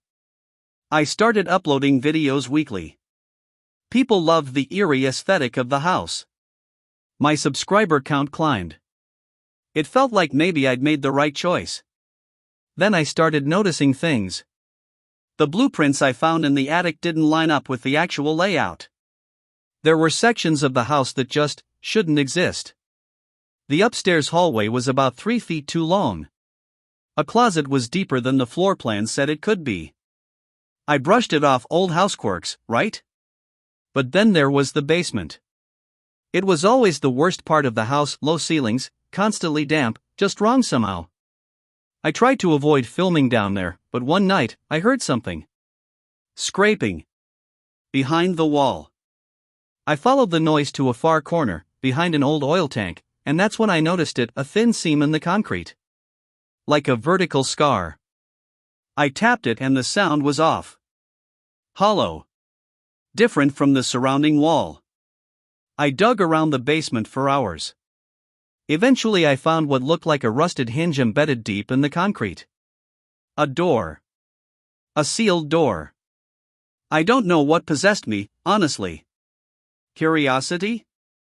Ego? Stupidity? Maybe all three. I should have stopped then. I should have called someone. But instead, I made a plan to open it on camera. Secret door behind the basement wall felt like perfect clickbait. It took me days to chip away the concrete. I documented everything, every step. My viewers were eating it up. Paranormal speculation was flying in the comments. But once I cracked through, it stopped being fun. There was a room behind the wall. Narrow. Stone-lined. And something was in there. I didn't know it yet, but opening the door would be the worst mistake of my life. I broke open the concrete wall. Behind it was a room that wasn't on any blueprints. And it had a bed. A journal. And a camera pointed at the wall. I honestly thought I'd find nothing. Maybe some old wiring or a crawlspace. Worst case scenario, a nest of rats. But what I found was a room. Hidden behind a solid wall of concrete. No door, no knob, no light switch. Just a sealed cell, like someone built the house around it. The air inside was thick. Dusty. Stale in a way that made me feel like I was breathing in someone else's history. The room wasn't empty, it was furnished. A metal-framed bed with a thin mattress, a wooden desk, a standing lamp with a cracked shade. Everything looked straight out of the 1950s, right down to the floral wallpaper peeling from the stone behind it. I remember just standing there, frozen. The silence in that space felt wrong. Like it had soaked up every sound and kept it locked inside. On the desk was a leather-bound journal. A thick one. Its pages were warped with age and what I think was water damage. The first entry was dated 1958. The handwriting, shaky, frantic, belonged to someone who signed only as E. And E was not okay. The entries started simple enough, they moved me again today. Different room. No windows. Then they spiraled. E wrote about being watched. About how the walls shifted when he wasn't looking. He claimed he was being kept here by them, though he never said who they were. Just that they were inside the house and always listening. And then I read the last entry. It was shorter than the others. Just one sentence, scrawled so hard the pen had torn the page beneath. They can't find me if I stop thinking. I didn't even realize I was holding my breath until I turned around and saw it. The mirror. A full-length mirror on the wall across from the bed. But something about it felt off. The angle, the depth, too thick for just glass. I stepped up to it and tapped. It rang hollow. I pulled out my flashlight and shone it against the edge. It wasn't a mirror. It was a one-way window. And behind it, barely visible through the dust-covered glass, was another space. Another tunnel. I stared at it for a long time. My body was screaming to leave. To go back up the stairs and seal the wall shut again. But I didn't. Because I needed to know. I had to know. I should have stopped. But I went through the tunnel. I thought the tapes were the worst part. Until I realized there was a camera watching me right now. After I watched a few more of the tapes, something in the house changed. At first, it was subtle, barely noticeable. Lights flickering that hadn't flickered before. Drafts in rooms where windows were sealed shut. The distant creak of floorboards when I wasn't moving. I tried to tell myself it was just my nerves, but that stopped working after night 3. Because then came the holes. Tiny ones. Pinprick-sized. I found the first near the ceiling in the upstairs hallway, just a little black dot in the wallpaper. Thought it was a nail hole or old termite damage. But then I noticed another, in the bathroom. One more above my bed. And one perfectly centered over the desk where I'd been editing my YouTube footage. They were all the same size. All aimed directly at where I'd spend the most time. And none of them had been there before. One night, I dropped my phone under the bed and reached for it. My fingers brushed something cold. A small black object. I pulled it out and stared at it for a long time before I even realized what I was looking at. It was a tiny surveillance camera, modern. Sleek. No dust, no corrosion. And on the back, a blinking red light. It was on. Transmitting. Someone had been watching me. Not years ago on grainy VHS tapes, but now. Recently. I tore the room apart. Found 2 more. One behind the bookshelf. Another tucked in a vent. I didn't sleep that night. I didn't sleep much after that. Something shifted in my head. I started hearing things that weren't there. I boarded up the mirrors. Stopped filming. I kept the lights off most nights. Stopped using my real name in texts. Even unplugged my laptop mic. I didn't want to be seen, or heard, or even known. I kept remembering what he had written. They can't find me if I stop thinking. At first, I thought he was crazy. Now I'm not so sure. Because then the dreams started.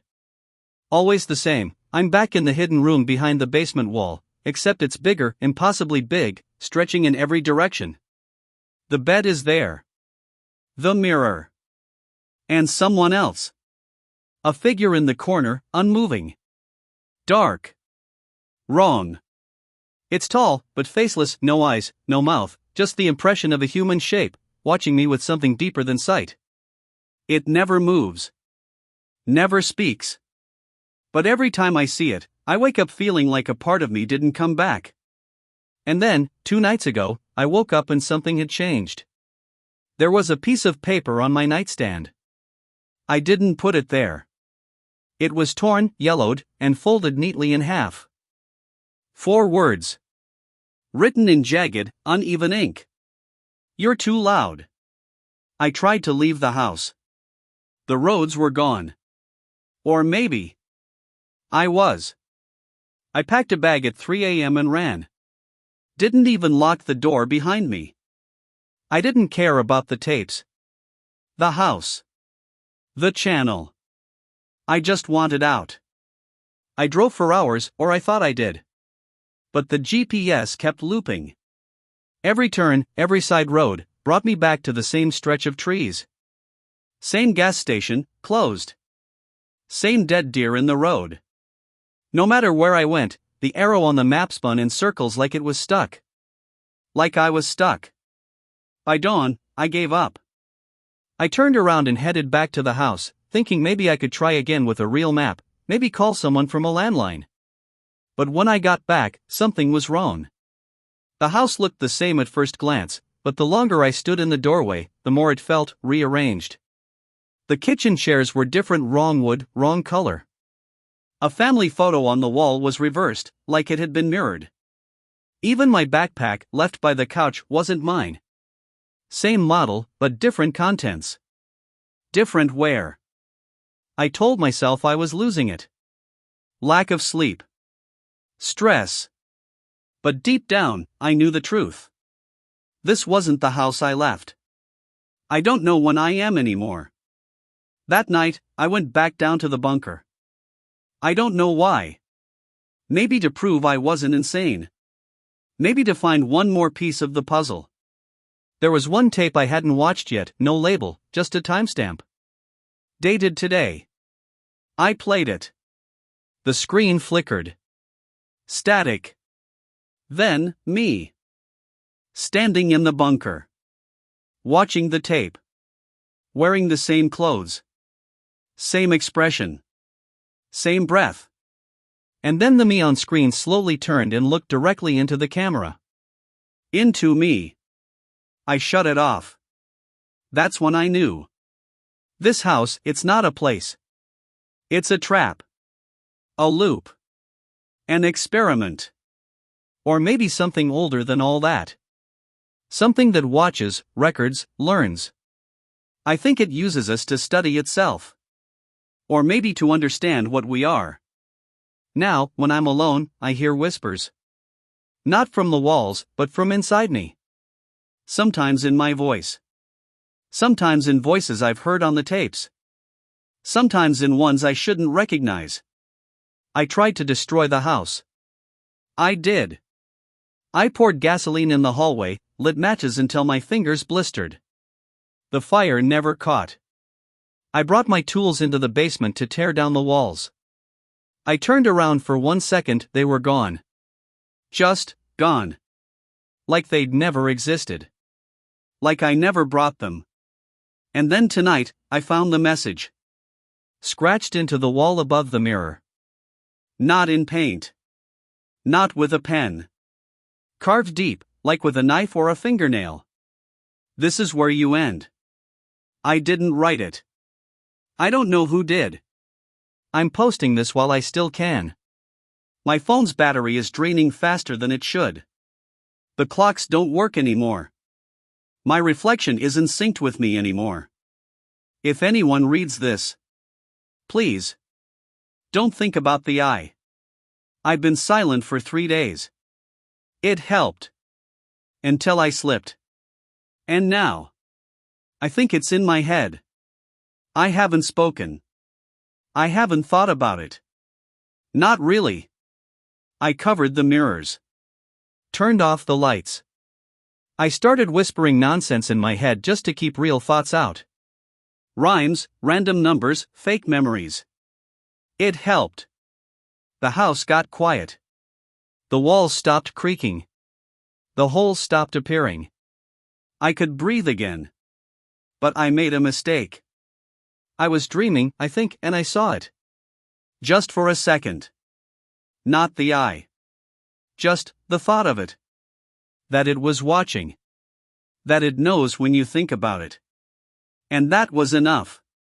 Because when I woke up, I heard it. Not in the walls. In my head. It speaks in my voice now. It feels like me. It laughs when I try to scream and tells me my mouth isn't mine anymore. I haven't eaten. I'm not hungry. I haven't slept. But I keep dreaming anyway. I think I'm going back into the tunnel. One last time. I don't think I can escape. But maybe I can find where it started. Or maybe I've already been there. Maybe I never left. There's no time anymore. The clocks spin. The sun blinks. I keep seeing my reflection when I'm not facing a mirror. I'm typing this with hands that don't feel like mine. It's behind me. I can see my reflection blinking. I'm not blinking. I found out my fiancé is a completely different person, literally. I, 29F, was engaged to Jake, 32M, the perfect man. You know the type, thoughtful, smart, charming in a way that seemed effortless. He remembered the little things, how I like my coffee, black with a splash of oat milk, which side of the bed I prefer, my favorite candle scent. He even left notes in my coat pocket when it was cold out. Every single anniversary, he made it feel like we were the main characters in a rom-com. I thought I won the lottery. We met at a coffee shop. Classic, I know. He offered me a charger when mine died, and we ended up talking for 3 hours. It felt like fate. He introduced himself as Jake, And that's who he was for the next 2 years, Jake, the guy who never raised his voice, never missed a date, never gave me a reason to doubt him. Until last week. It started with a random phone call. I was doing laundry when my phone rang, an unknown number. Normally I wouldn't answer, but I was expecting a call from a job interview. I picked up. A man's voice, older sounding, kind of gravelly. "Hey, is Aaron there?" "Sorry, wrong number," I replied, ready to hang up. But then he hesitated. "You sure? This is Aaron K's phone, right?" I froze. That's Jake's last name. But... Aaron? I brushed it off, but it stayed with me. That name. It didn't sit right. I decided to ask Jake about it that evening. I laughed it off, said someone had called asking for Aaron K, and isn't that weird? He barely missed a beat, but I noticed something tighten in his face. "Oh, it's an old nickname. College thing. Long story." He smiled, but it didn't reach his eyes. It didn't make sense. I've met his college friends. I've heard stories about frat parties and internships and roommates, and not once has Aaron come up. So that night, while he was asleep, I did something I've never done before. I checked his wallet. I wish I could say I felt guilty, but in that moment, my gut screamed louder than my morals. There it was. The driver's license. Aaron Mitchell K. Age, 32. Address, same as ours. Picture, unmistakably him. But Jake? Nowhere on it. I sat there for what felt like hours, just staring at it. Wondering who the hell I was sharing a bed with. I put the wallet back, heart racing, and quietly stepped out of the bedroom. I needed answers. I grabbed my laptop and typed in Aaron Mitchell K. And then I saw it. The mugshot. Taken about 5 years ago. Shorter hair. Same eyes. The caption, arrested in connection with fraud investigation. Multiple aliases suspected. My stomach dropped. I clicked through more links. He wasn't just Jake to me. He'd been Daniel to someone in Arizona. Chris in Nevada. There were threads on forums, angry posts from women warning others. Some of them even mentioned engagement rings. I went cold. The ring on my finger suddenly felt like a joke. I haven't confronted him. Not yet. I've been playing it cool, trying to gather more information, figure out my exit plan. We live together. He has access to everything. My bank, my passwords, my calendar. I don't know what's real anymore, and that terrifies me. All I know is, I was engaged to the perfect man. Except he doesn't exist. The mugshot was from 6 years ago. Arrested for fraud. Same face, same smug smile. Even the same damn watch I had given him for our 1-year anniversary. I stared at it for what felt like forever, bile rising in my throat. It was like looking at a version of him from a different universe, except it was him. Just stripped of the lies. I felt sick. My legs didn't even work properly. I crawled into the bathroom and just sat on the cold tile, trying to breathe. I thought about every moment we shared. Every time he held my hand, whispered promises, planned our future. And now I knew that future was built on quicksand. I waited until morning. I didn't sleep.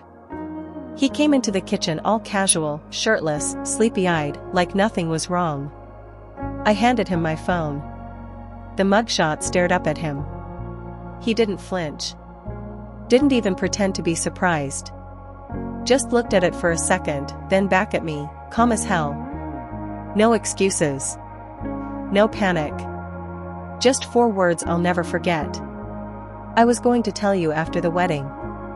Are you freaking kidding me? That was the moment something snapped in me.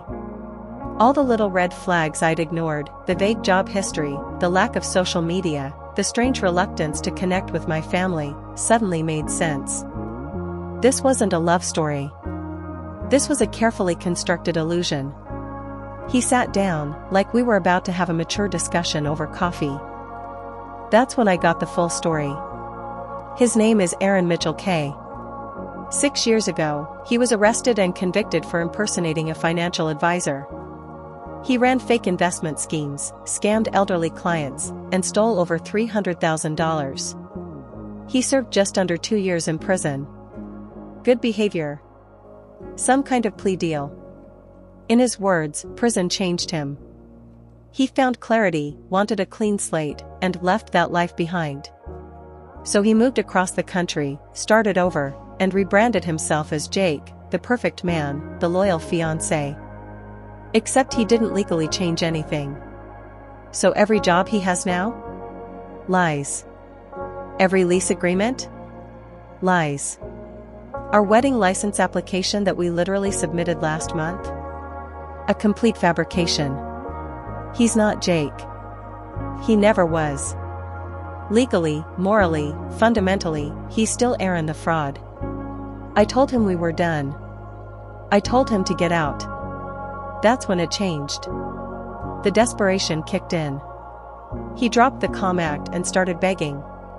Said he loved me, said he didn't want to lose this life, said he thought I'd understand, as if hiding your felonious past is something a good partner just forgets to mention. And then, he said something that chilled me to the bone. If I go down again, I won't be the only one. I just stared at him. What the hell does that mean? I asked. He wouldn't say. He just stared at me with that same calm face. But now it looked different. Colder. Like I was looking at a stranger who'd simply been wearing my fiancé's skin. I don't know what he meant. I don't know if he's threatening me somehow, if he's forged documents in my name, opened accounts, tied me to something illegal. Or if he's talking about other people. Victims. Accomplices. Lies I don't even know I'm part of. I've already talked to a lawyer. I'm documenting everything. Backing up files. Locking down my credit. I'm scared. Not just of him, but of what I don't know yet. I loved a man who doesn't exist. And now I'm wondering if I ever really knew anything at all. After that conversation, if I go down again, I won't be the only one. I didn't wait for another bomb to drop. I packed a bag, grabbed my documents, and left while he was at work. I didn't even take most of my things. I just ran. I went straight to my sister's and blocked him on everything. Phone, email, social media, even Venmo. I told her the basics, not everything, because honestly, I didn't know how to explain it. How do you tell someone the person you were about to marry doesn't exist? I spent the next 3 days trying to untangle the mess. Legal stuff. Bank stuff. Therapy. I was starting to breathe again. Slowly. Carefully. Until the package arrived. No return address. Just my name, handwritten, in block letters. Inside. A burner phone, still powered off. A USB stick. A folded piece of paper that said, "Please just listen before you tell anyone." My stomach dropped. I should have thrown it all away. I know that. I knew that. But like an idiot, I plugged the USB in. It was audio. A folder labeled, Claire, 2022 to 2023. Over 30 recordings. The first one? Him and a woman. Her voice sharp, polished, like someone used to being obeyed. I skipped through a few. And then I realized, this wasn't just another woman. This was Claire, his real fiancée. Yeah. While he was with me, while we were picking wedding venues and talking baby names and planning honeymoons, he was engaged to someone else. Living a double life in another city. A woman named Claire. But it gets worse. Because Claire wasn't some clueless victim. In the recordings, she's the one coaching him. Telling him what lies to tell me. What kinds of gifts to buy. How to act around my friends. There's one where she's laughing about my favorite coffee order, saying, "She's so easy to read. Just mirror her. She'll eat it up. She wasn't just in on it. She was orchestrating it. In another clip, I heard him asking, "What if she finds out?" And Claire? She didn't miss a beat. "She won't. You're careful. You've done this before." And then, at the end of one recording, her voice went cold, serious, and she said, "She's our way out. Don't screw this up." I don't even know what that means. Our way out? Out of what? Out of debt? Out of the country? Out of prison? Were they planning to use me somehow, marry me, steal from me, vanish? Was I just a mark in some elaborate, long con? And most terrifying of all, am I the only one? There could be more women. More cities. More lives built on lies. And now I have evidence. Recordings. Names. Voices. I don't know what to do next. I haven't called the police, yet. I've talked to a lawyer, yes. I've copied everything. Hidden the phone. Hidden the USB. I'm scared to go home. Scared to open the door. Scared to even breathe the wrong way. But one thing I do know? Jake, or Aaron, or whoever the hell he really is, isn't finished. And neither am I. After the USB, the burner phone, and the recordings, I should have just let it go. Let the lawyers handle it. Moved on. Started therapy. Something. But I couldn't. Because that voice, her voice, Claire's voice, was stuck in my head. Too calm. Too practiced. Too familiar, like the type of person who's used to getting away with things. So I did what any deeply traumatized, barely holding it together woman with a grudge would do. I found her. It took some digging. The name Claire is common, but there were clues in the recordings, background sounds, mentions of places, friends, a dog's name, shout out to Milo, the golden doodle with a very traceable Instagram presence. I cross-referenced everything. Profiles. Tagged photos. Mutual friends. Eventually, I found her Instagram. It was private, of course, but the bio matched the voice. I sent a DM. "Hey. I'm Jake's ex. I think we need to talk." She replied within 10 minutes. Name the place. We met at a coffee shop. Public, crowded. I brought a friend who stayed nearby but out of sight, just in case. Claire walked in like she was meeting someone for book club. Designer sunglasses. Flawless blowout. An iced chai latte already in hand. She sat down across from me, crossed her legs, and gave me a once-over that made my skin crawl. And then she said, "So, you found the files?" Excuse me? I didn't even get a word in before she just spilled. Turns out she and Aaron, or Jake, or whatever name he's trying on that week, weren't just running a scam on me. They were playing a long con, and I was just one neatly arranged pawn on their board. Claire is the disowned daughter of a mega-wealthy family. Trust fund, estates, legacy, the works. Except she got cut off a few years ago. Lifestyle incompatibility, whatever that means. She still had the trust technically, but couldn't access it unless the family approved the release. Enter Aaron. The plan? She marries Aaron, but to do that, he had to look clean. And stable. And real. So he needed a public record of a quiet, honest life. That's where I came in. The relationship with me? The apartment? The wedding plans? All of it was designed to build a fake narrative. He was going to marry me, live a normal life for a year or two, and then, once he had that proof, Claire's family would see him as stable and safe. Then Claire would re-enter the picture. Cue the re-engagement. Cue the trust fund. Cue the escape plan. We were going to disappear after that, she said. Like she was talking about a vacation. I just sat there, stunned. Trying to absorb the layers of betrayal, deception, manipulation. And then she delivered the final gut punch. Honestly? I was impressed how long you didn't catch on. He liked you, you know. That wasn't fake. Oh. Cool. My trauma is now rated 5 stars for believability. She stood up, tossed her cup in the trash, and just left. Like that was it. Like she'd done me a favor by telling the truth.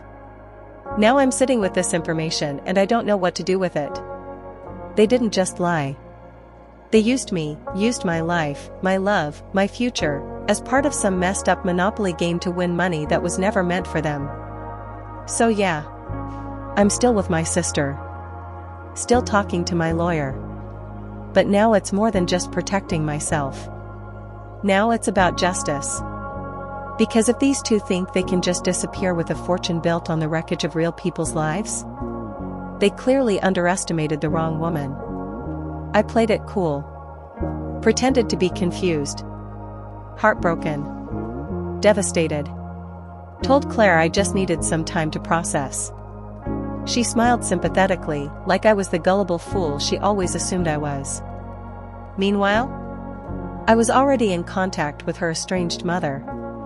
Shout out to LinkedIn, you'd be amazed what rich people leave public. Her mother responded almost immediately.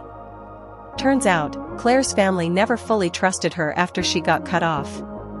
They'd been keeping quiet tabs on her for years, worried she might try something reckless to claw her way back into the trust. So I told her everything. I sent the USB recordings. The fake marriage license. Screenshots. Voice notes. The whole twisted story, Claire's manipulation, Aaron's dual life, the scam they were engineering like it was a joint startup. A week later, I got a message.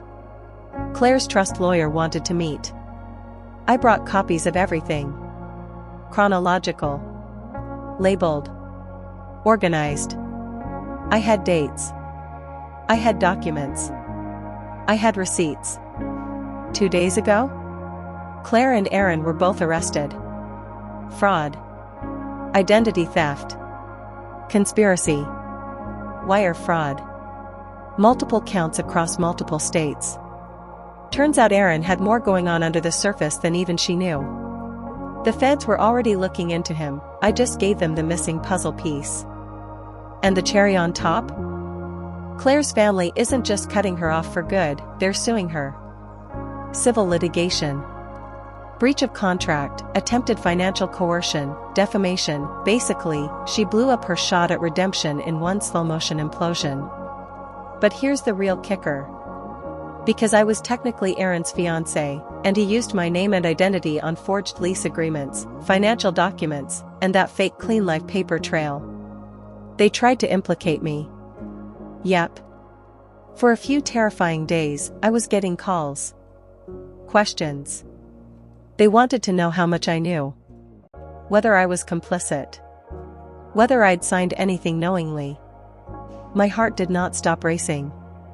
But I had one last card to play. A prenup draft. Signed. By him. Where, in his own words, he admitted his legal name was different, and that he was maintaining the alias for social integration and reputation purposes. He called it a transparency clause, wanted to honor full disclosure in case anything ever came up. Oh, something came up, all right. That document? It handed me my alibi. He literally admitted, in writing, that I was out of the loop. That he was the one hiding his legal identity. That the lie was intentional, and mine to discover. So now? He's facing federal charges. Minimum sentencing looks rough. Claire is out on bail but being slowly chewed alive by lawyers and Italian loafers. And me? I got a message yesterday from a podcast producer. Big show. Real audience. They want my story, the woman who was conned, who turned the tables, who burned the whole damn house down with facts, timing, and a prenup. You better believe I said yes. I don't have closure yet. But I do have something better. Control. And this time? The story belongs to me.